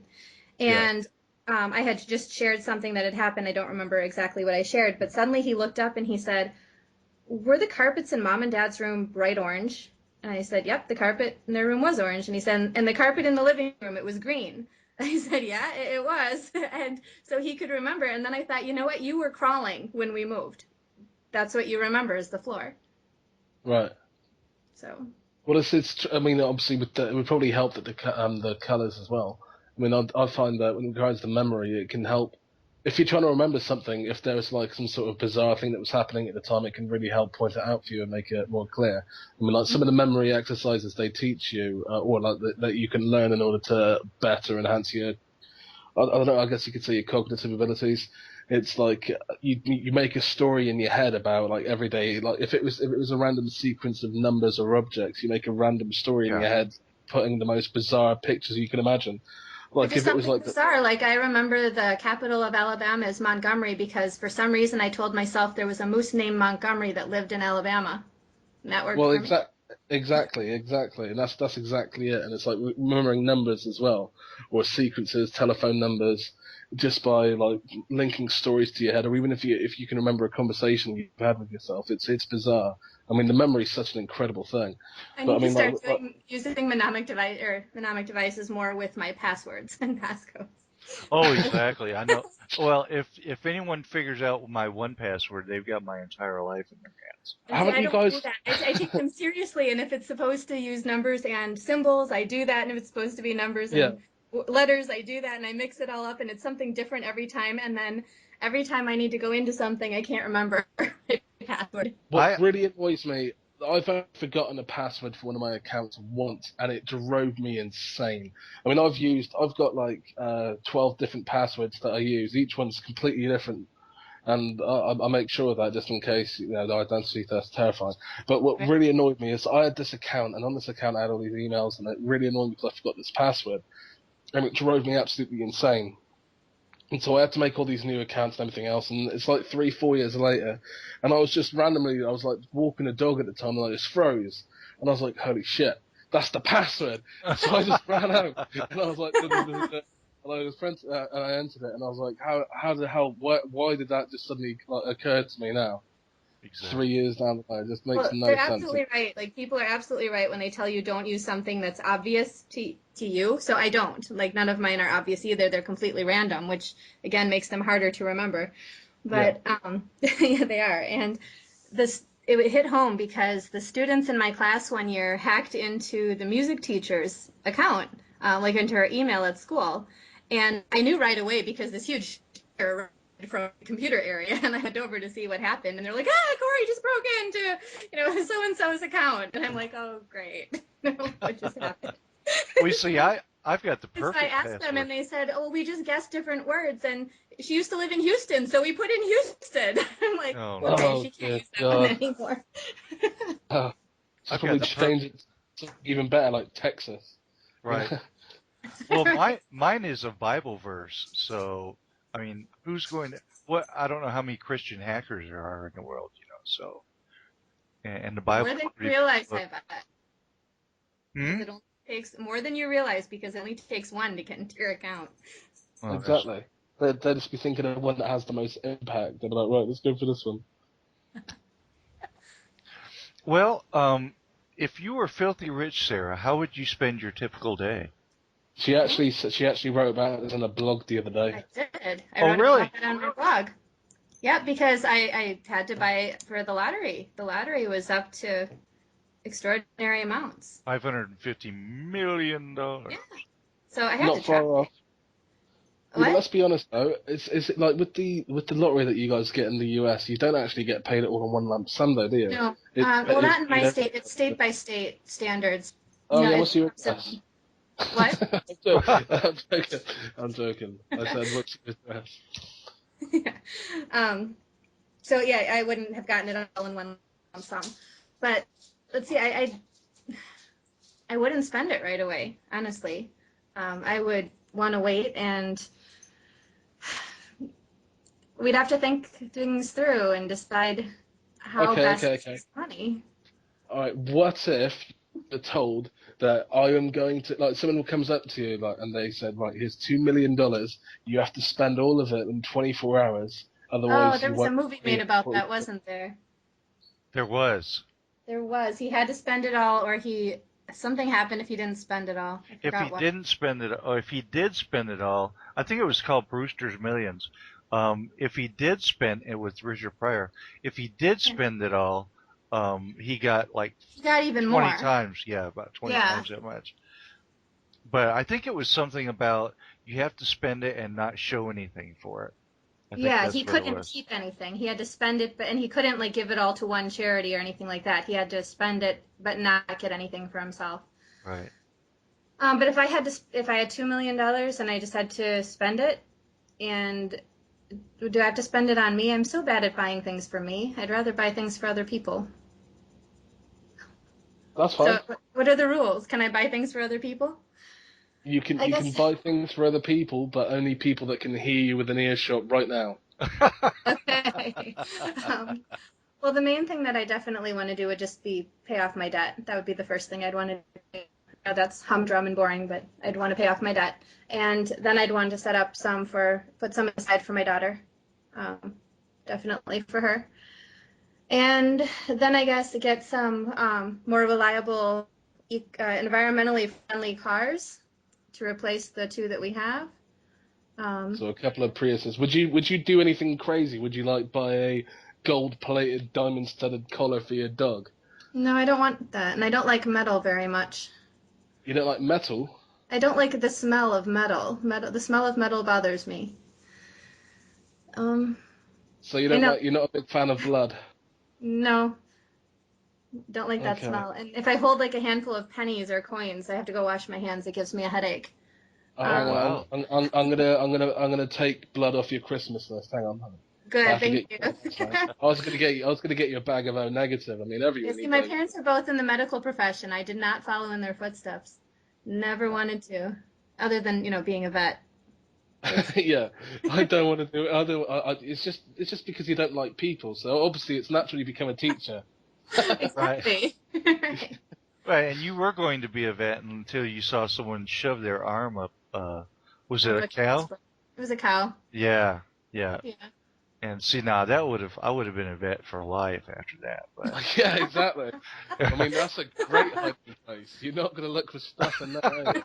Holy hell. That's my password. Yeah, exactly. You're not going to believe this. What's that? My cousin Timmy's been inside this cow for 2 weeks. No one's found him. That's right. We had to strap him to one of the stomachs just to keep him from coming out. Yeah. Oh, wow. Cows are amazing. Yeah, you gotta love cows. Eat more chicken. Well, Sarah, what would you say is the most boneheaded thing you've ever done before in your life? Besides the clothes shoot? Right. Because that was up there. Let's see. Oh, wow. Okay, I'm not going to do my... again. I would. This is the most boneheaded thing I've done, and I probably would do it again. And I have never told my parents this, so I'm not giving them the link to this video chat. Okay, so the most boneheaded thing I did was, this is kind of a long story. In high school, I wanted to go on this date, and my friend wanted to go see her boyfriend in another city, and we were of driving age, but we were not allowed to leave the city. With the car, we had certain rules. If we were driving, we were just 16, or was it 17? And maybe it was 17, but we weren't supposed to leave the city. I'm smelling alibis here. This is not going to be what you expect, because actually my brother found out that we were planning to go on this double date in another city. So me and this guy he was from another city too. So he was going to come down to our city, and then we were going to go get my friend and then go out and meet her guy and go to a movie and in his city. And so we did this. And we had to come up with a wild story for our parents to explain all the time that we were going to be gone. Well, my brother found out that we were planning this, and he blackmailed me because he wanted to go along. So he came along, and I couldn't, get rid of him. But my mom thought it was great because we told our parents that we were going out and going bowling and going for pizza and going for a movie, and we had all these different things that we were going to do that night. And wow, Sarah was taking her little brother with her. That was great. Fabulous. Go ahead. Have a good time. So we did, and it was a little weird having my brother on our double date, but he was there. And actually, that part all went fine, and we got back home, and we dropped off my friend, and then we went to my house, and the guy I was with dropped me and my brother off, but I wasn't ready to end the night, and my date wasn't either. And so it was the one time I made it look like somebody was sleeping in my bed, even though there wasn't. I maneuvered the blankets and the pillows and everything, and I said goodnight to my mom, and I snuck back out. And see, we have this back door that if it's locked from the inside, you cannot unlock it from the outside. It's got two different locks. Right. So I thought I was in the clear because I unlocked it and left. And so, my mom had already locked everything up for the night. So, I would be able to get back in. So we stayed out until about 3 a.m, and it was winter. So we went to the river. There's a part of the river that's called a lake, even though it's not. And people go out there to go ice fishing in the winter. And we went out there and did donuts in the car for hours out on the icy lake. That was pretty bonehead. It was bonehead, but it was fun. It was great time. Snuck back home, and the door was open, and nothing happened. And I didn't find out until years later. My brother never told me, but I was telling somebody about that night, and he overheard. And when I got to the part about, wow, I was so relieved when I came in at 3 a.m. and the door was still unlocked. I had a little bit of nervousness when I got to the back door. And my brother looked at me and he said, it was locked. Mom did check again. She went and she locked it. And I said, but it wasn't locked when I got there. And he's like, no, I went back down and I unlocked it for you. Oh, wow. So because I took him along on a double date, otherwise there was no way he would have done that for me. He would have watched the storm. So he saved your life. Saved me. Oh, that's brilliant. You've got to give your brother the link to this. I will. Oh, okay. I tried to creep in from a date once, and my sister was leaning out her window, and she'd had a bit too much to drink at the time, and she threw up on me. Does that count as a nice sibling activity? Yes. Yeah, I love my sister. She's incredible. And that's when it helps to have a dog as a pet. Yeah, here, boy. Yes, eat the evidence. Eat the evidence. Oh, yeah, I would not want to spend any time with my dog after that. Well, you say that. I mean, it's absolutely amazing. Well, everything's amazing to me. I sound like a newborn. That's amazing. But no, I appreciate everything. I appreciate how a dog's tongue is cleaner than a human's tongue, even after it's eaten its own feces. Oh, yeah. That's remarkable. That's absolutely incredible. I'm not saying that you should, go out there and French kiss your dogs. What I'm saying is that, give them a pat. Tell them they've been good once in a while. Anytime I cut myself with something rusty, I immediately take it to the dog's mouth. Here, fix it. Are you like an old school emo? Is that why you cut yourself with something rusty? Just for the risk of infection? That's right. Now, I keep watching it. Oh, yes, it's getting angry and red. Oh, look, streaks. But I'm just really glad right now that my dog does not eat her own feces. And that we clean up after her regularly. Are you sure? Are you absolutely positive? If you see her nibbling something on the ground, it doesn't have to be their own feces. You know that. I know. Well, I've said it before and I'll say it again. I found the perfect answer to my problem. I've got a cat and a dog, and I taught the dog how to have little kitty treats. So he keeps the kitty litter clean, and and I don't have to feed the dog. So So, but she's got a horrible breath to it. Yeah, I bet. Jay, I'm never looking at you the same. That's right. And wait, Really? That's what's making you question, Jay? why Wow, did- it's a good thing we skipped that story earlier. Holy hell. You would have ended the conversation. You'd be like, no, that's it, I'm out. I've always got to come up with some story, but yeah, that was it. Well, Sarah, if you could live anywhere in the world, where would you like to settle down? Canada. Hells yeah. We've already thought this one through. Why do you think we were visiting 2 years ago? Alberta? Would it be Alberta? No, it wouldn't be Alberta. We were looking over in the Toronto area, actually. Toronto rocks. I lived in the Jane and the Finch, Yonge and Finch area up in North Toronto.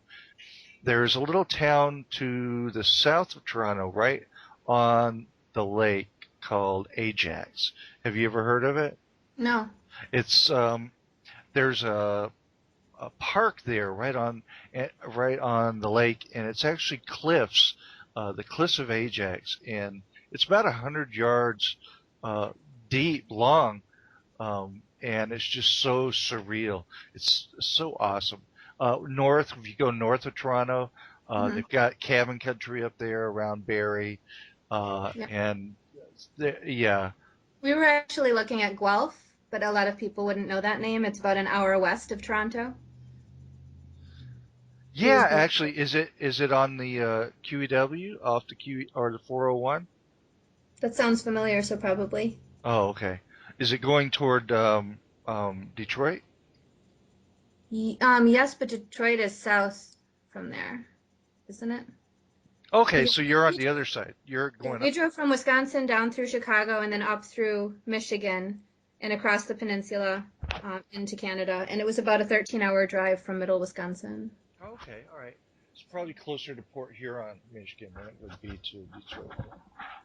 We should have mentioned this was the travel and tourism part of the podcast. That's right.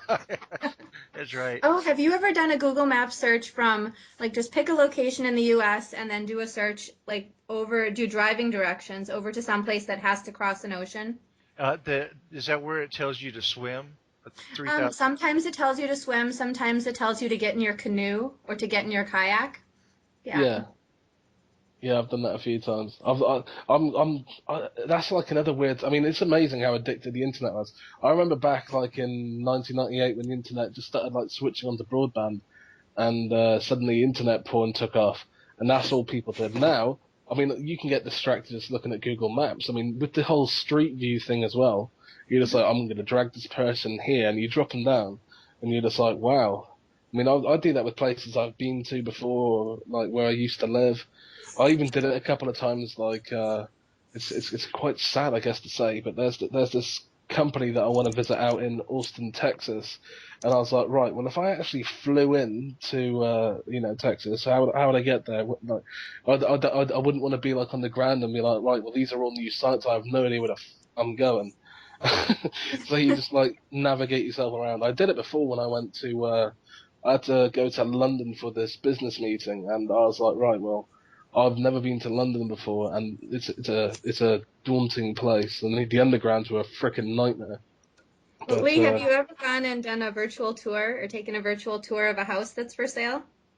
No, I haven't actually. That's fun too. That's a lot of fun because it's like you're actually there looking around. They film it, with the previous people's furniture and everything. They just clean it up for the sale, and so you get to see this house and what it would look like to live there. And I like to go in. I like to go in like, one room and just go in circle around. I don't think anyone's going to live up to my expectations. I had this. I had this thing called Windows Navigator for like the old PC that we used to have. It like ran on coal. But like when you started it up, you had to like move around the living room and walk up the staircase to just access the normal like Windows screen. You had to like go to the observatory and everything and like look through a telescope. It was a really bizarre setup, but that was a nice house. I was like, hey, I've got Gates' house here. Yeah, he made this. Yeah, but he did this. My friend's like, well, my computer works. And I was like, well, I haven't figured out how to get out of the fucking house yet. So at the moment, I'm just walking around. wouldn't that be the most awesome job in the world? Like, all right, Google is paying me to go down every street in the United States, every street in the world, and just take pictures. Is that how they do that? It's like a rolling camera. I think it would be like automatic flashes every like 100. You're like, you know, like a meter stick. It's probably like that, but with a camera that there's like a panoramic shot. But I think you're saying that's an awesome job. Fair enough. Driving around could be an awesome job if it's done the same vehicle. Do you know what the worst job for that is? The person that has to go around and blur out every license plate. That would suck. Dear God, That you'd be would so suck. depressed. Yeah. I like to look at the aerial view and try to zoom it in as much as I can. And sometimes you know that it's just something that's old and they haven't updated it yet. Right after the Japanese earthquake and tsunami, was that just last year? And It was. a couple of weeks after that, I went to Google Earth and I tried to go right down to Fukushima or wherever it was that nuclear plant was, and it looked like everything was just perfectly normal, you know. I looked at that when I was watching the footage of everything that was going on. I was getting paranoid at the time because there were these like unexplained lights which they never talked about. It was only in one clip that they showed. They said it wasn't a power fluctuation because apparently the entire power was out for the entire region. But there's this weird thing, and it looked like this glowing halo of light, which was flashing, and it was lighting up the entire horizon, yeah? And it lit up in a cross shape, and I was like, oh my God. And then it just did it like 2 or 3 times. I was like, that's it. My wife's looking at me, and she's like, what's wrong? You know, what's it? And I was like, it's the end. And I was like, she's like, what the hell do you mean it's the end? It's an invasion. They're coming for us. And she's just like, you know what? You need to stop writing, or you need to write more. For me, writing's a lot like, in the like some of the old Native American beliefs, they believe that like bloodletting is healthy because it lets like the evil spirits go. Well, that to me is what writing's all about. If I don't, the crazy builds up, and that's it. I'm lost in the world. Exactly. To me, it's like giving birth to a child. I mean, who wants to have a baby inside of them when they're, you know, by the time you finally push it out, the child's like, "Hello, father." You know. Well, you say that there are women out there that'll be like searching on Craigslist. It's like looking for fully grown male, like 40-year-old man to dress up as a baby. It's That's like, just oh, okay. Well, that's what people are into. I mean, not not all people. And what's wrong with that? No. Sorry, Jay. I don't mean to be taking you out, but you know, it's just I know there's people like that though. I mean, there's people like, yeah, no, I'm on Craigslist looking for woman to dress up as horse, and it's like obviously it's a typo. No, they actually meant you want me to dress up as a horse. And it's like what, like pantomime horse? And it's like, well, yeah, kind of, and with a little bit more PVC involved. Thank God for Craigslist, though. Well, it's not just I mean, eBay. They sell body parts. Did you hear about like there's this girl that's body actually. parts? Yeah, well, you know, like hair, fingernails. But I think they've actually had to crack down on some of it. But there was someone that actually sold themselves on eBay. Celebrity? No, there was like a girl that like sold herself on eBay, and some like Saudi Arabian dude bought her or something, and she was like, "Well, there you go. This is going to pay for my college." You know, it's like, oh, okay. That's amazing. What if they're not happy? I know a better use for hair, actually. My niece is she works at a hair salon, and during that last was it Mobile that had the oil spill? That one that was a really bad one where there was an explosion. The one with the Gulf, by the Gulf of Mexico. Yes. Yeah, I think it was BP. I'm not sure. Yeah. Was that the one that they could? Was that the actual oil spill, or was that the one that they couldn't clog? Like the oil leak on the ground from the cracked pipe? The same one. That's the one I'm talking. Yeah, it's British the same Petroleum. one. Yeah. But it was leaking because of the explosion. Yeah. Like that cracked something. But so my niece, she was in the paper because they were part of a group of hair salons all over the U.S. that were collecting the scraps of hair that they normally throw away and sending them down to the Gulf because hair soaks up oil. And so they were dumping human hair into the Gulf to try to soak up a lot of the oil. That's an absolutely incredible and innovative. and also nasty. Like, with the hair that gets stuck in a plug hole because it like sucks up all the oil from soap and stuff. You can just like picture you like I don't know, you're a child and it's your first experience in the ocean and it's a magical thing and you wonder if you're swimming near the dolphins and you put your head up and your dad's missing and he's covered in more hair than usual. You open your mouth to scream and just hair everywhere. See, now you need to write about that. That's one of the reasons why I won't get in a public pool, because I'm too hairy, I think. I'm convinced that I'm like, if I molt any, people are just gonna be like, oh, that's terrible. I'd have to wear a wetsuit or something. Well, think about how it would just ruin the shrimping industry for years, Yeah. I found a hair in my shrimp, or I found a shrimp in my hair. There's a Hair in My Dirt. It's an excellent book by Gary Larson. There's a hair in my dirt? Yeah, there's a hair in my dirt. It's a story told from the worm's point of view. He doesn't want to eat his dinner because he finds a piece of hair in his dirt, so his dad tells him a story. Oh, that is so cool. Only Gary Larson. Yeah. I thought it was a story about a really bitter person with alopecia. They're really grumpy because of hair. Well, Sarah, if you had a time machine, when would you like most to go? If I could go there and not be personally affected per se, I would like to see the 1930s. The Great Depression era fascinates me. Did you enjoy, or did you read The Grapes of Wrath by John Steinbeck? I have, yeah. Yeah, and you read that too, didn't you, Lee?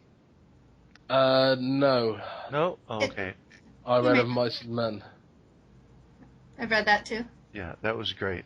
Yeah, the show. I was kind of hoping when you said you wanted to visit the Great Depression, I thought you were going to say something like You're cutting out again. Lee, you totally cut. It, I think he's gone. Are you there, Lee? Yeah, he's gone again. Would it be? Is it the? What is it that attracted you, or that attracts you to the 1930s? It's people getting through the hardships, seeing what they had to endure, and how they did keep their hope alive, how they did keep their morale, and how they got through. And not everybody did, but for those who did. Well, that's why sometimes I think that, and I say sometimes because I'm not always convinced myself, but sometimes I believe that The Grapes of Wrath is probably the closest thing that we have to the great American novel, because it described the hardest time in America. Well, I mean, other than the Civil War, but the struggle, man's struggle against the elements and against each other. Steinbeck just rocked when it came to it. Are you on, Lee? No, it says busy. Okay. So call dropped. He's going to try to come back on again. Yeah. I'm back. You're back again. Well, a fascinating story that's not actually, it didn't happen to me, so it's not mine to tell, but I'll go ahead and tell it anyway. Are you both there? Yes. Yes. Please talk. Okay. One of my students in Chicago, when I was teaching a little bit about the Great Depression, shared with the class that his family had a story, and I don't remember if it was his grandparents or great-grandparents, but one of his sets of grandparents, they were around in the 1920s, and his grandfather was the one who would play the stock markets a lot, and a lot of the gambling that was going on in the Roaring '20s, and people, spending a lot to make a lot and easy money and all of that. And so he was watching stocks all the time. And when the grandfather took the grandmother to Europe for a vacation, he kept checking his stocks every day, and it drove her nuts. So the next year, when they went on vacation again to Europe, she made him sell all his stocks before they went and told him that when they got back, he could rebuy them. But she didn't want him checking them the whole time they were there. And while they were there, Black Tuesday happened and stock markets crashed, and they were pretty much untouched because he had pulled all his money out. That is so awesome. He had a really good guardian angel or something like that. Yeah. That's so awesome. Well, my grandparents on my mother's side were farmers in the Deep South, and they didn't notice that.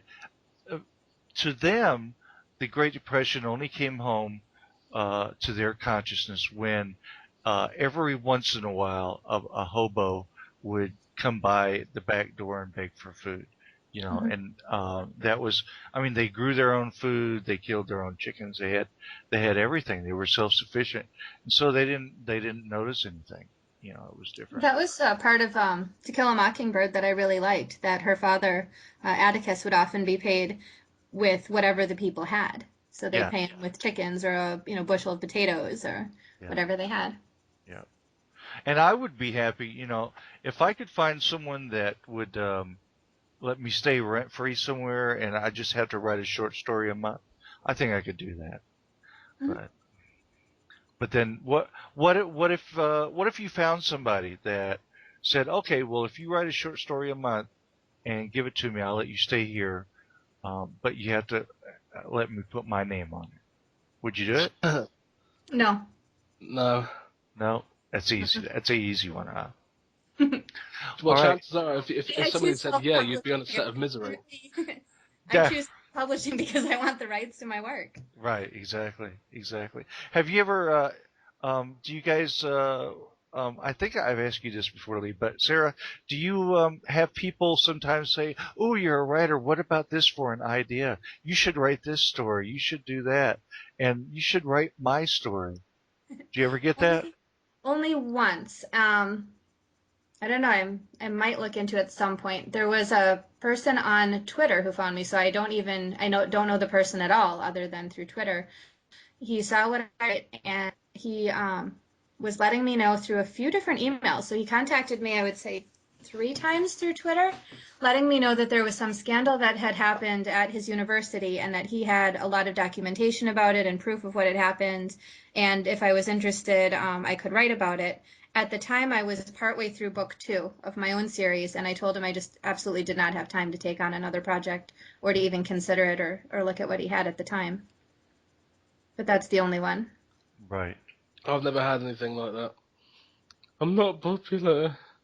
Oh, you will be. You will be, though.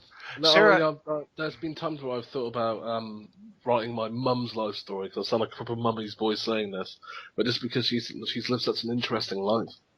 But I mean, other than that, I've had, there will be like the occasional conversation when you're standing at the shop. It's like, oh, so what do you write about? And it's like, urban fantasy. I'm quite greedy, so I try to write about a lot of things. I try to have like some magic going on there with some mythological creatures and monsters. And they're like, all right, have you thought about writing about what do you call it?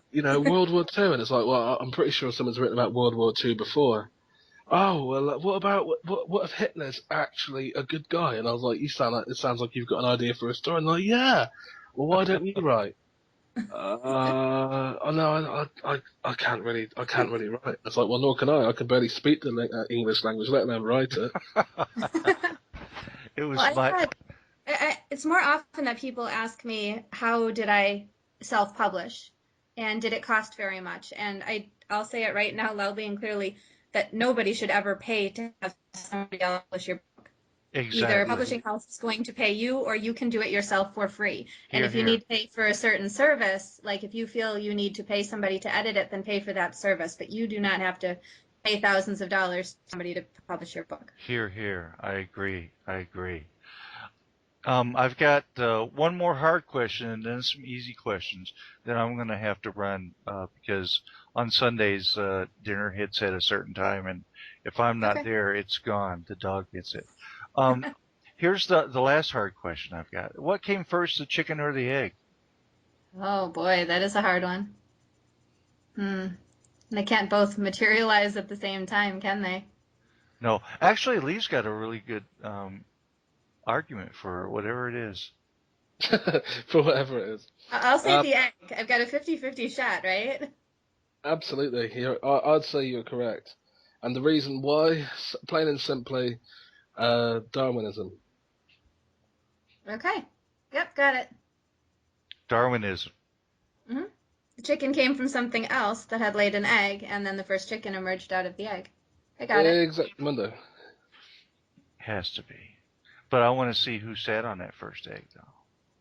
Whatever the creature was that laid it. Oh, so the first chicken was actually a mutation. Mm-hmm. Exactly. It was the next step in an evolutionary chain. Oh, okay. which ended with a colonel butchering the lot and adding a secret sauce and making millions of dollars. Well, that's like saying who came first, the ape or the human. Oh, no, that wouldn't be the same thing, would it? No, it's not the same thing because apes are a cousin on the chain. We may have a similar ancestor, so you have to go back and see what that similar ancestor is. Right. Exactly. I think it was probably... No, I better not. I reckon I'm the missing link. My ex-wife listens to some of these. All right. Sarah, what would you like inscribed on your headstone or urn? I don't want a headstone or an urn. I want to be burned and have my ashes spread. Okay, so no inscription anywhere for you. No. Would you, when you're burned, would you prefer to be alive or dead? I would prefer to be dead. But don't you think it'd go out like with more drama if you were burnt at the stake? Yeah, there would be more drama. Why does it have to be a stake, though? Why does it have to be a stake? Yeah. Well, because I'm keen on lamb chops, but I prefer steak. Okay. I mean, I don't really fear death. I don't fear death I guess the one thing that I fear is not being able to breathe.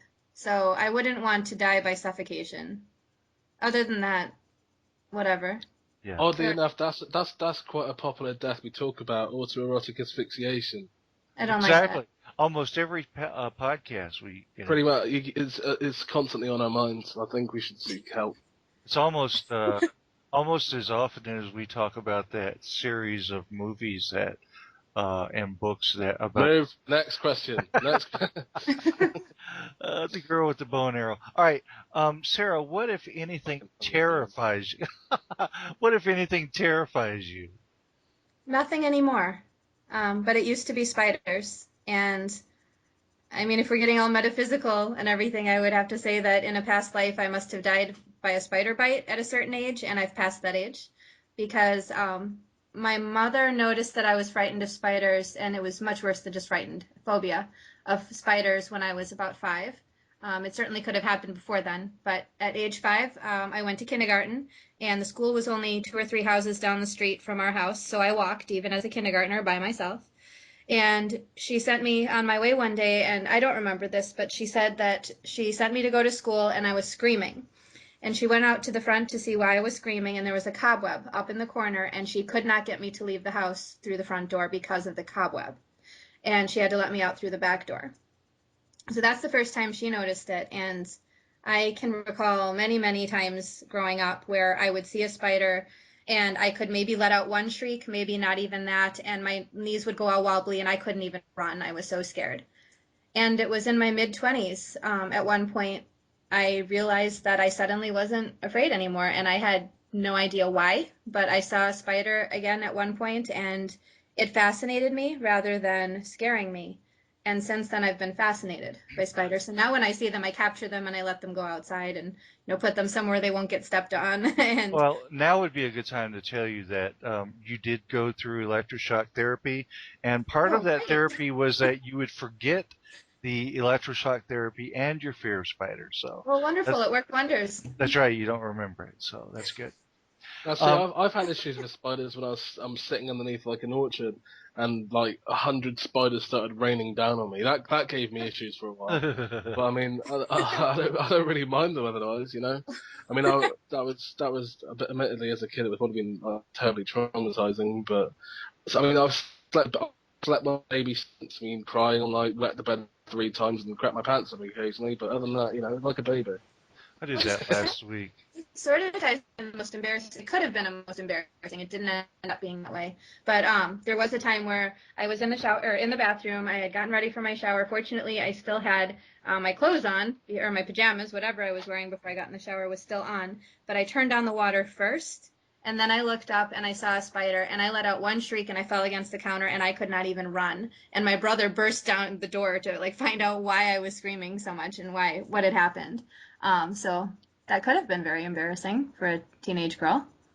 Absolutely. That could have been. And imagine being in the shower and you're just beginning to sudge your head with shampoo. And then having it drop and you down. see the spider, in the corner. Yeah.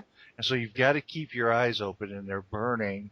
But it's really not the sight of a spider that scares me. It's when I see them and then I don't see them.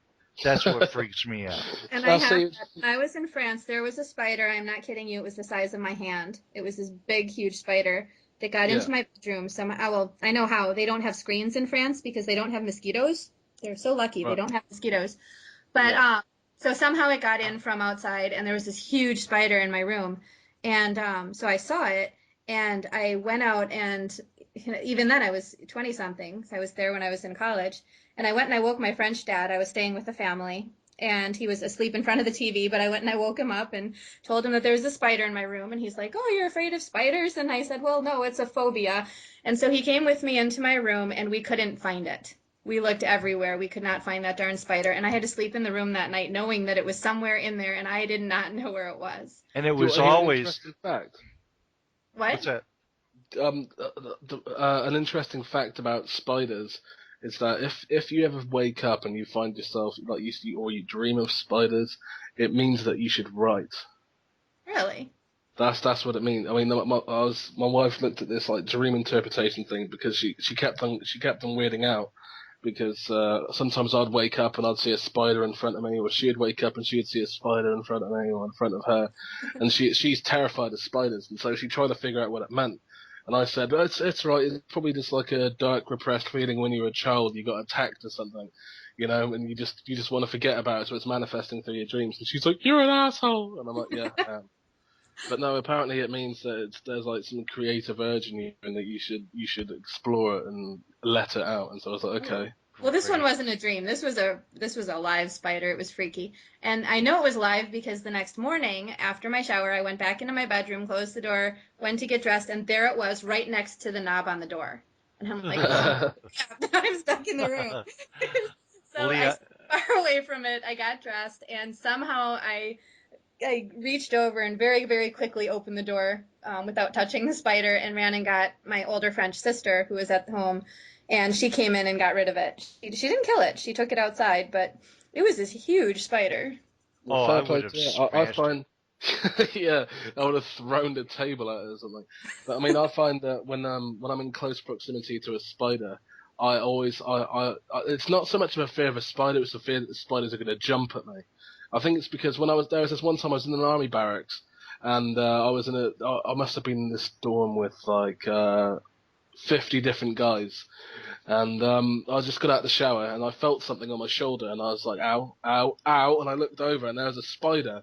And I had like a red welt where the spider bit me. And I was like, great, I've just been bit by a freaking spider. Either I'm going to turn into Spider-Man or it's going to get horribly infected. My arm's going to drop off as like necrotic flesh spreads throughout and gives me some sort of heart disease and I drop down dead of it. And I was like, this is fantastic. And like I walk out and like everyone's like, well, what's wrong? You look a bit white. And I'm like, I just got bit by a spider. And then it's like, you're pathetic. Pull yourself together. And I'm like, oh, I got bit by a spider. And they're like, yeah, whatever. It's like you don't get any sympathy. It's not fair. I demand. I wanted to be treated like a princess for that moment in time. I wanted to be, oh, it's okay. Oh, don't worry about it. It's fine. Good spider get you. But instead, Not the army. I had to run for miles instead until I threw up. It wasn't good. That could have been what saved your life, though. What, running? Yeah, until you threw up. If I would have ran beforehand, maybe. But no, instead I got bit. Infected? No, it wasn't. Nothing happened. But I was. You hear stories, and it's like, well, did the spider bite me, or did it lay eggs inside of my shoulder, and they're all going to hatch out? That's right. And it's like, I mean, that's one of the. I mean, I heard about this story. I used to read these magazines in the UK called like Nuts, and I think it was Nuts. There's this other magazine, and it's basically it talks about like all kinds of random stories. And there's a story about this model that was in China, and she was at a photo shoot, and she got bit in the leg, and she saw a doctor, and the doctor says, it's fine, the swelling will go down. It's not an infection. It's not going to spread. You're okay. You don't need any medication. And then it was like a couple of weeks later, and the pain was getting worse, and she was doing a photo shoot when suddenly her leg burst open and thousands of like baby spiders started crawling out. And I was like, yeah, that's it. I'm gonna. I was paranoid. I mean, I still look at my shoulder now, just half expecting a spider to be like, sup. It took me 6 years, but it was worth it. How you doing? Right. Speaking of freaky things, and this will be a nice segue into next week's episode because you'll be interviewing Jim. He has a wicked sense of humor, and one thing that he did, it freaked me out, but I laughed about it later, but in the moment it freaked me out so bad that he apologized. But what happened was while we were living in Chicago, and I woke up from a nightmare. And so me starting awake woke him up, and he asked me, he said, well, what's wrong? I said, well, I just had this nightmare, and you were you, but you weren't really you. And like without missing a beat, he looked at me very calmly and said, you weren't supposed to remember that. And I just freaked out. Oh, wow. And then he's like, I'm sorry. That's brilliant. That's the moments you know right there when you're in for a keeper. He's a genius. I do stuff like that with my wife all the time, and sometimes I'll get a black eye and a chipped tooth, but it's totally worth it just to know, just to put that little I don't know, needle of doubt there, just to drive them that little putty. It's brilliant. Well, I did that to my sister one time. I told her, I said, I've just learned how to astral travel, and I'm going to just show up at the foot of your bed someday. And she, to this day, she's like, if I ever see you, I'm going to kill you. But name something or someone, Sarah, other than family that you're willing to die for. Someone or something Right. I'm willing to die for. Other than family. Lee? Yeah, I would say anybody. We lost Lee again. Should we wait for him? No, go ahead. Okay. Anybody, somebody in need, because it's not something I usually talk about, but there was a rafting accident that we were in. We were rafting on the Wolf River in Wisconsin, and they said that the water was high and you had to sign all these forms like before you went rafting to, say they weren't liable if anything happened to you. Right. But I didn't really think anything would happen. And at the end, when we went over this waterfall at the end, it was a lot higher than it had been the time before when I'd gone. And this guy got caught in an undertow. That was annoying. I just got kicked out of the conversation again. Sorry about that. But you're back. Yeah, I'm back. Yay. And so the question was, who would I be willing to die for? And I said, anybody who's in need, because, when Jim fell off, the current was so fast that his glasses were ripped off, his watch was ripped off, his wrist, our aqua socks were gone. All that we had pretty much was our swimsuits. Our paddles went away because our raft flipped too. And Jim's not the best swimmer, so I made sure he was okay and back in the raft. And I was about to climb back in when we heard all these people shouting from up on the cliff that there was this guy caught in the undertow. And I could see clearly that, there was no way I could get my boat over there. So I just started swimming toward him. And I tried to keep my body up at top of the water as well as I could, but I felt myself going under. And I remember calling out, I'm going under, and throwing my arms up. And another guy in another raft had seen the same thing and was coming over to help as well. And he hauled me into his raft, and together we were able to get the guy out. He held onto my ankles while I dove down and reached for the guy underwater and pulled him out. So I didn't know that person, never met him again. Oh, really? You answered my next question. Okay, yeah. Now is he your slave now? No, I have no idea who he is. We all got back to the shore, and he went off to find out where the rest, because the rafts were only big enough for two people. So right. Whoever was in his raft, he went looking for that person, and I rejoined my family. My brother and his friend made it over. My parents made it over. Me and Jim were the only two out of our group that flipped, and so yeah. Beside all that, rafting is one of the most fun things in the world. It is. It was so fun until that moment. I've always wanted to go down the Snake River in a big rubber raft. I always thought, and they do that. They have tours like that. I always thought that'd be cool to go down a Class 5 rapids. Yeah, Class 5 rapids in a raft. They got these huge ones. They look like something that spacemen open up, when they land in the water. Looks like those big inflatable things, but that would be so cool. But there's something about the old school canoes, not old like wood, but aluminum canoes. I used to, when I was in the Boy Scouts, we'd take canoes down, and there's an excitement. It's sort of like wing walking on a plane, type thing. You make the wrong step. You push off the wrong rock. You do the wrong thing, and you're toast. But canoes cannot sink. But They must what? have taught you that. Canoes cannot sink. They must have taught you that. No, yeah, canoes can't sink, but you can still flip them. I've been You in. can capsize, yeah. You Yeah. can the way I do it. Yeah. You can make them think. Believe me. I've got skills. But I I'll don't show like the aluminum ones. I like the wooden ones. We had a wooden one growing up at my grandmother had a cabin up north, and we would go up there on the lake, and I like the wooden one. I don't like metal. Yeah.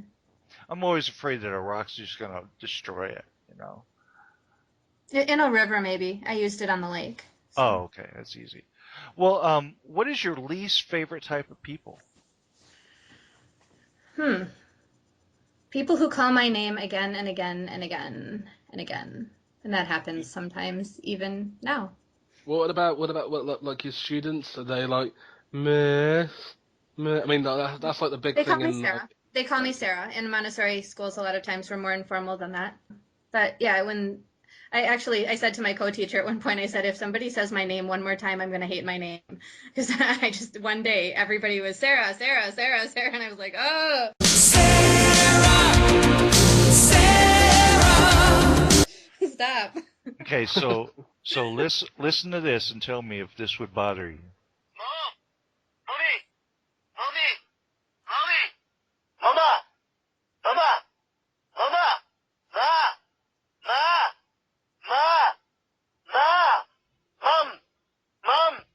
Would it? Yes. Okay. I'm already cringing. I think that was Stewie. I don't think anything could justify ignoring a kid for that long unless you're unconscious, though. All right. That's right. And as I mean, a teacher, usually I don't. We try not. Both of us, my co-teacher and I co-teach this year, which is wonderful to be able to do that again. Because I co-taught in Chicago for 3 years, and now to be able to do that again is just amazing. I love it. But both of us agree that we don't want the kids to yell across the room at us if they need. Because in a Montessori classroom, you're not sitting in a desk. You're not confined to a spot. The children are free to move. So we want them to come up to us and very quietly and politely wait their turn if somebody else is talking to you and then ask you for what they need. And so it's when they're calling across the room and they keep calling and calling and calling, we won't respond. Because it's not even like all your schools in America. Well, not all your schools, but the school you're going to is non-uniform, isn't it? Yeah, it's non-uniform. Yeah, no, in the United Kingdom, well, not just in the United Kingdom, but like in parts of England, at least where I went to school, if you had a question to ask, you had to sit there and you had to put your hand up, or you'd be like, miss, or sir, and if that didn't get your attention, if you were me, you'd throw you a razor at them and hope you didn't get caught. That way they'd be looking at you. I do not envy you being a teacher because I was a shithead as a student. I was not the best of help. I found a problem that because I didn't like being, as a kid, I didn't like being spoken to as a kid. Yeah, and we don't.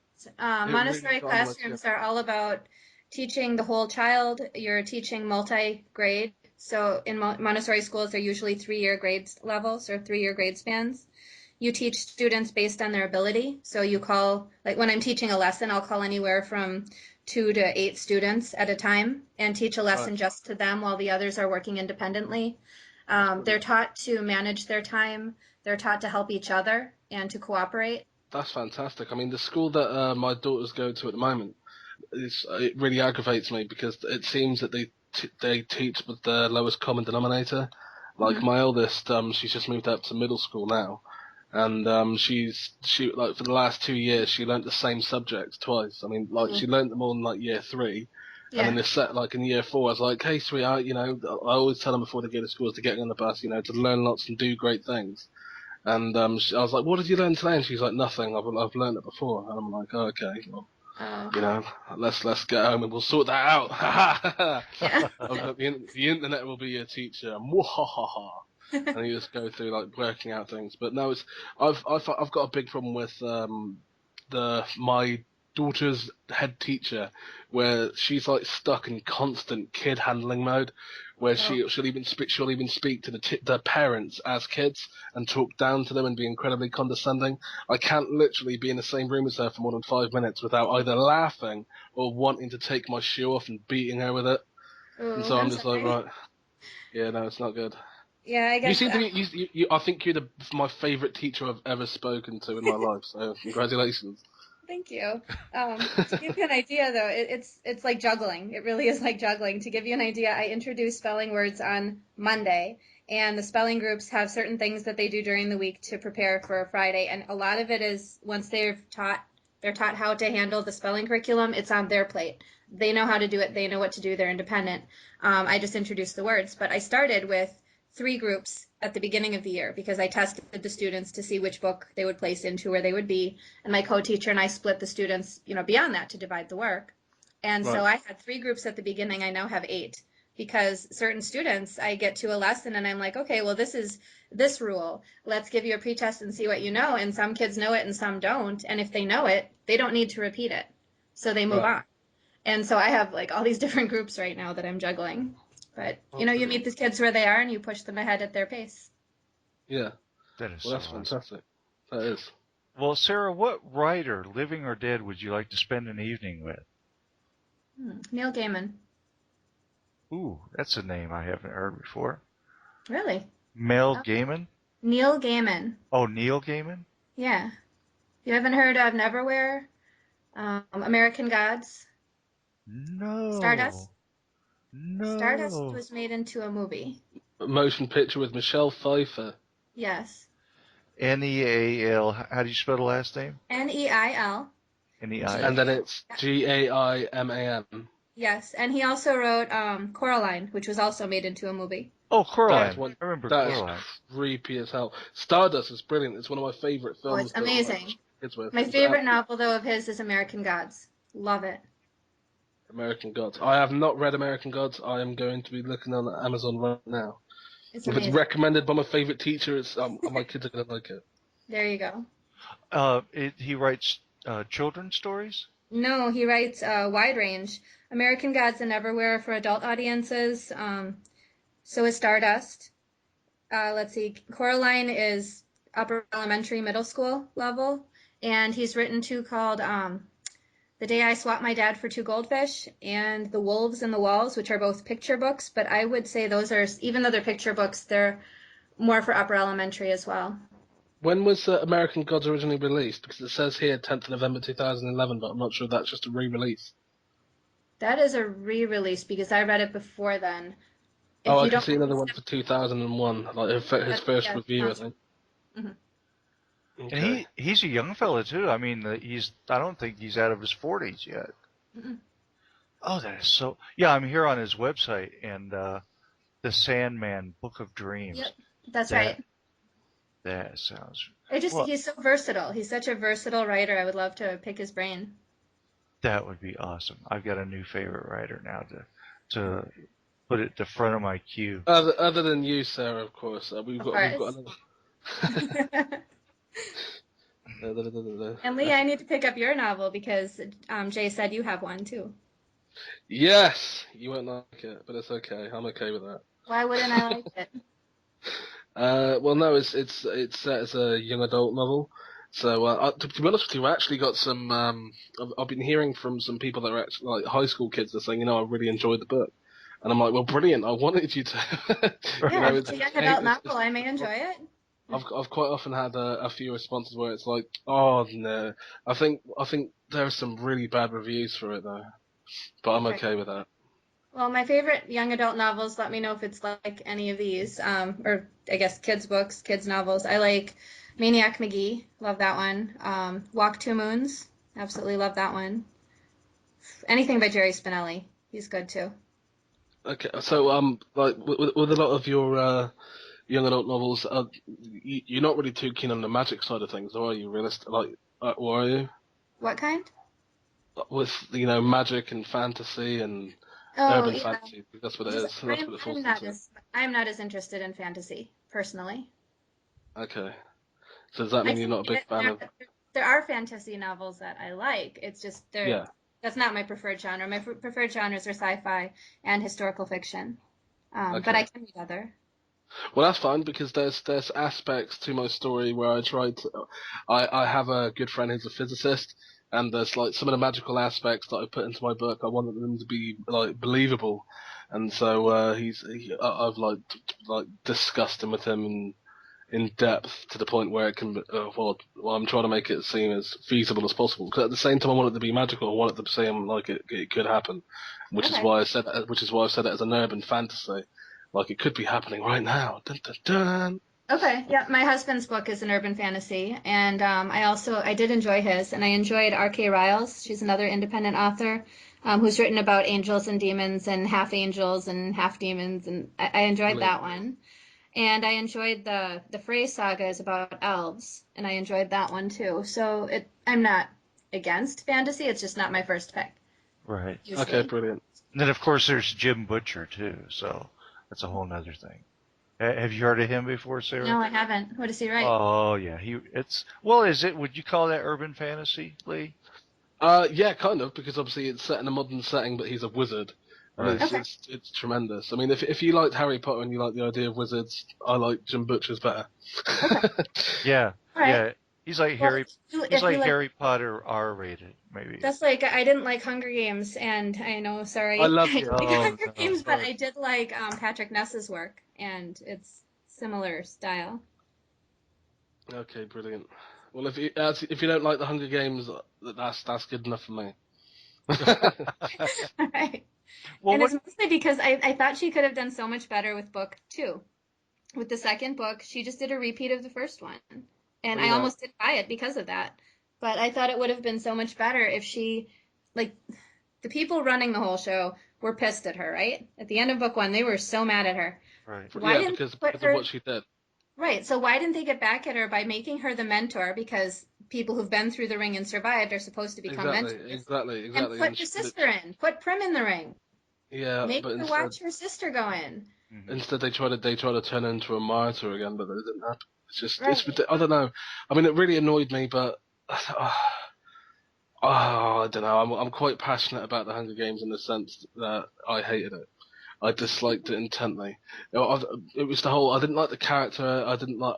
It wasn't that I didn't like the plot. It's just that I'd read the plot so many times beforehand, but just from different points of view. And what annoyed me as well was that Suzanne Collins. She's like, "Oh yeah, no, nothing influenced me. This is, it's an original piece of work." And it's like, well, no, obviously you had to have watched this because the coincidences are just too unlikely. You know. Yeah. Like with the way that the deaths were recorded or called out during the match. It was far too similar to several different things I'd seen before which had been recycled. But I mean, I guess it just wasn't one of those things that I enjoyed, and it didn't exactly help that I knew a guy that got a tattoo of the book on his arm, and he was like, "Yeah, it's the greatest thing ever," even though he hadn't read the book, and that's kind of made me think that you're an arse. It's just a gimmick now. Great, thank you. Yeah. Well, I've got a good question for you since you're really into this subject, Sarah. What one weapon would you choose in the event of a zombie apocalypse? All right. Oh, I wish my friend Ashley was here because she has planned. She has her zombie apocalypse kit ready. She knows what she needs. I guess I would need something sharp to hack off their heads, so a sword would be good. Oh, okay, that's good. Score 1 for the anti-crowbar crowd. Oh, Yes. husky gums. Two-thirds Yeah, of our people say crowbar. Oh, Well, crowbar's the best. Everyone knows that. no, a sword would be so much more fun. Yeah, no, crowbar is a little bit too close and personal for me. Yeah. But well, what would be? There's a sword. How big's that? I want a sword like Sephiroth in Final Fantasy VII. That's right. A 10-foot sword tied to a 10-foot pole. I don't know want something you do not know. I am not left-handed. to. Princess Bride. Yes. Oh, I thought you knew I was left-handed and you were making fun of me or something. So. No, the fight in the Princess Bride. It's classic. Oh yeah, absolutely. That's it. So I knew it. That whole sword fight. That's one of my favorite movies. Yeah. Inconceivable. Inconceivable. I do not think that means what you think it means. Well, what would be your favorite way to die? Airplane crash. Okay, cool. I wouldn't, just in case it spins off an entire fucking series like Lost. No. Small airplane. Something I'm flying. I would love to fly. I have a dream of learning to fly and getting my pilot's license. And I know it's not any more expensive, people have said, than owning a boat, but I can't even afford to own a boat, so it's still out of my price range. But I would like to learn to fly. And I was sharing that when I was in college. I was a Girl Scout leader, and we were talking about our dreams and things we wanted to do on a drive home from camp. And so it was me and 3 of the girls in the car with me. And they asked me what I would want to do, and I said, I really want to get my pilot's license. And one of them looked at me and said, really? Aren't you afraid of crashing and dying? And I thought about it a minute, and I said, no, that'd be an okay way to go. And she just looked like shocked, like, oh my gosh, that's What how if it you was like? die? What if it was like that Felix Baumgartner? You're in that situation, only the parachute doesn't work. Would that bother you? Would you just be like, yeah, well. The parachute didn't work. I'm not jumping. I'd stay in this plane. Well, you wouldn't know that. Oh, okay. I guess if I jumped and then the parachute didn't work, there's nothing I could do. What are you talking about?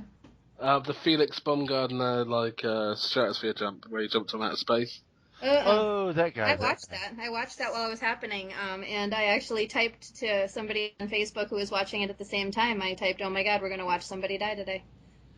You know, I mean, it's the whole thing. It's called terminal velocity for a reason. You know. Yes. Terminal. Yes. I didn't think he was going to make it, and I really hoped he would, but I didn't think he was going to.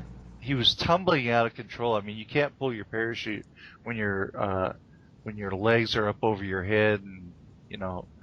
Well, if you're going too fast, you can just get wrapped up in it anyway. Right. I felt physically nauseous as I was watching that.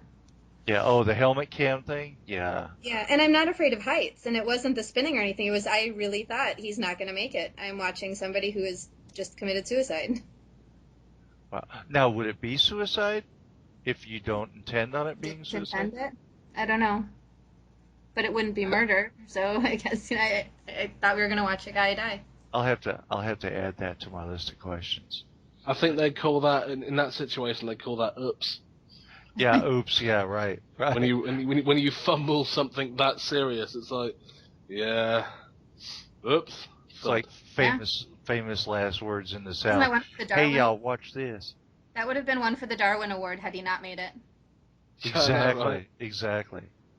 Well, Sarah, if you were suddenly turned into a statue, if you were suddenly paralyzed, turned into a statue, how would you want to be portrayed? Say petrified. It sounds better than paralyzed. Petrified? All right, I'll do that. Okay, so you mean what stance would I want to be in?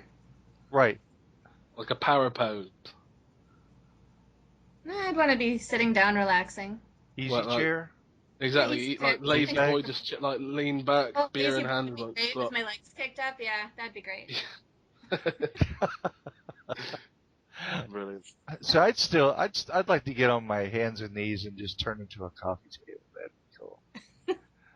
I probably wouldn't be able to mimic. I'd probably mimic Han Solo. Otherwise, I'd be a bike rack. That would be cool. I can see that, unfortunately. Yeah. What would be your least favorite way to die, Sarah? Suffocation. In outer space or under the ocean. I wouldn't like that. Oh. If you're in a spacecraft and all of a sudden you're jettisoned to outer space. Yeah, no. I wouldn't even be out there. I would not go into outer space. You wouldn't even do it, even if you knew you could go to Mars and... No, because there's a chance that you could have no air. There's nothing to breathe all around you. No. Yeah, but isn't there a chance that you could choke on the next thing you eat and suffocate? Exactly. Possibly. Not going to stop. I'm also not going to stop crossing the road. I like the way you said possibly, but yeah, but that doesn't apply to me. How come? Because I have the same diet as Reese Witherspoon. I just eat baby food. Touche. The idea of everything around me not being breathable freaks me out. Wouldn't that be such a horrible phobia, fear of suffocation that you can't even I can't breathe. I'm so afraid of suffocating. But I would be fine if we had technology like in The Abyss where she was able to breathe underwater, Remember that part? That first breath must have been terrifying for the guy that invented it, you know, like. Yeah, but let's see, see if that was available, then I would be fine going underwater. I've never watched The Abyss. I've missed it so many times. I've not watched that movie. I'm a movie nerd, and I have not watched that movie. It shames me to say it. Least favorite way to die would be suffocation. Yeah. Yeah, being choked while thumbing a softie. Well, what's your favorite scary movie? Tie between, and I'm gonna forget the name of it now. Then,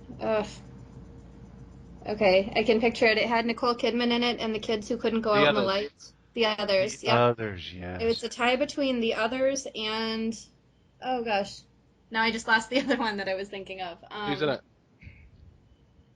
Oh, Is it I'm blanking Signs? completely now. No, not Signs. Oh, The Village. The Village. I had a feeling it was an M. like Night that. Shyamalan film. I had a feeling. Yeah. I was like, yeah, no, I can feel it. I See the don't internet. like all his movies, but I really like The Village, and I know a lot of people didn't, but I thought that was brilliant storytelling to I did have too. the main character switch partway through the movie. That was awesome. Didn't anyone else like have issues with The Village where they've seen what do you call it, like that Scary Movie 4, and it's difficult to separate the two of them?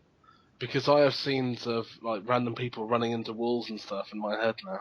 Because I've watched Scary Movie 4 and I watched The Village. So Does Scary Movie 4 make fun of The Village? I haven't seen Scary Movie 4.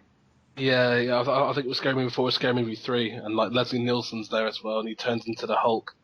I only saw the first Scary Movie, and I love the Naked Gun movies. I've seen all of those. I love Leslie Nielsen. That he was brilliant. Oh, absolutely. I mean, he did a perfect straight man, comedy. When you ask about favorite way to die and least favorite way to die, there's that scene in one of the Naked Guns, I think it's the first one, where they're at a baseball game.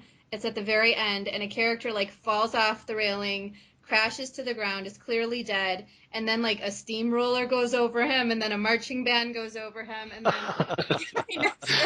Leslie Nielsen is bawling, and he's like, "My father went the same way." But the others was just, I loved The Others, and whenever I'm passing through channels and I see it, I got to stop because just to think that, I didn't even realize the first time. I had no idea that they were the actual ghosts, I didn't either. I thought the storytelling was brilliant in both of those movies, and that's what gets me. If it's a good story, I like it. What about The Sixth Sense? Didn't that just knock your socks off? Yeah. I like that one too. Yeah, there was another one like it that had, oh gosh, Kevin Bacon was in it. That was similar, and I liked that one too. There was somebody either buried in the wall of the basement or on the floor of the basement, but he was hearing the voices. It was very similar to Sixth Sense in a lot of ways. Is that where he was digging in the backyard and trying to find? And his sister-in-law actually did something that triggered it. She was some sort of medium or something. Something like that, yeah. Was it Stir of Echoes? Stir of Echoes, that's it. I think that's it. Stir of Echoes. Supernatural horror thriller released in the U.S. in 1999. Yep. What's that Kevin Bacon movie where he is actually a prisoner in Alcatraz or something, or someplace, and he stole a loaf of bread for his hungry sister, and it turned out to be that the place where he stole the bread was also a post office. This was back in the 1990s. Oh, yeah. And he was treated like a common criminal, and he became a little rebellious, and so they threw him into the hole. They threw him in the hole, and he stayed there like an abnormally long period of time. And he was. Is it Murder in the First? I'm not sure. No, I don't. Oh, yeah. And what happened is that the day he came out of the hole, yes, somebody did something to him, and he just snapped and stabbed him with a spoon. Yeah. In the eye. Yes. Yeah, that was it. Oh, that's so cool. But he You're thinking of great movies that I haven't seen forever. Thank you. Yes, he plays good crazy. Yeah. But guys, I really have to go. Go eat dinner.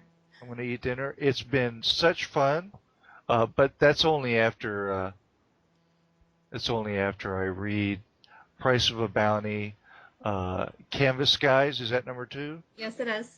And Heart of Humanity Heart will of be out. Humanity. I'm hoping by the end of the year. I know it's only a few weeks away, but I'll have some time coming up soon with winter break, and all my edits are coming in, so I've started the editing process. So Do you have the hopefully. cover done yet? Yeah, the cover's ready, and it's already on my Facebook fan page. Sweet. Anybody needs to know? Anyone? The 4 people that listen to this podcast. Sarah writes awesome stories, Thank you. and you're even. I think you're even stronger than Meg Ryan and Queen Latifah. Well, thank you. So. And you're an awesome teacher, huh? Yes, an awesome teacher. When I have to go and service my cat. So. Okay. That doesn't sound good. All right, guys. Does not sound good, Jay. See y'all It's later. always a pleasure. Take care, Jay. Take care, Sarah. Thank you. All right. Good night, guys. Nice to meet you, Lee. All right. Bye-bye. Bye. Bye. Hi there.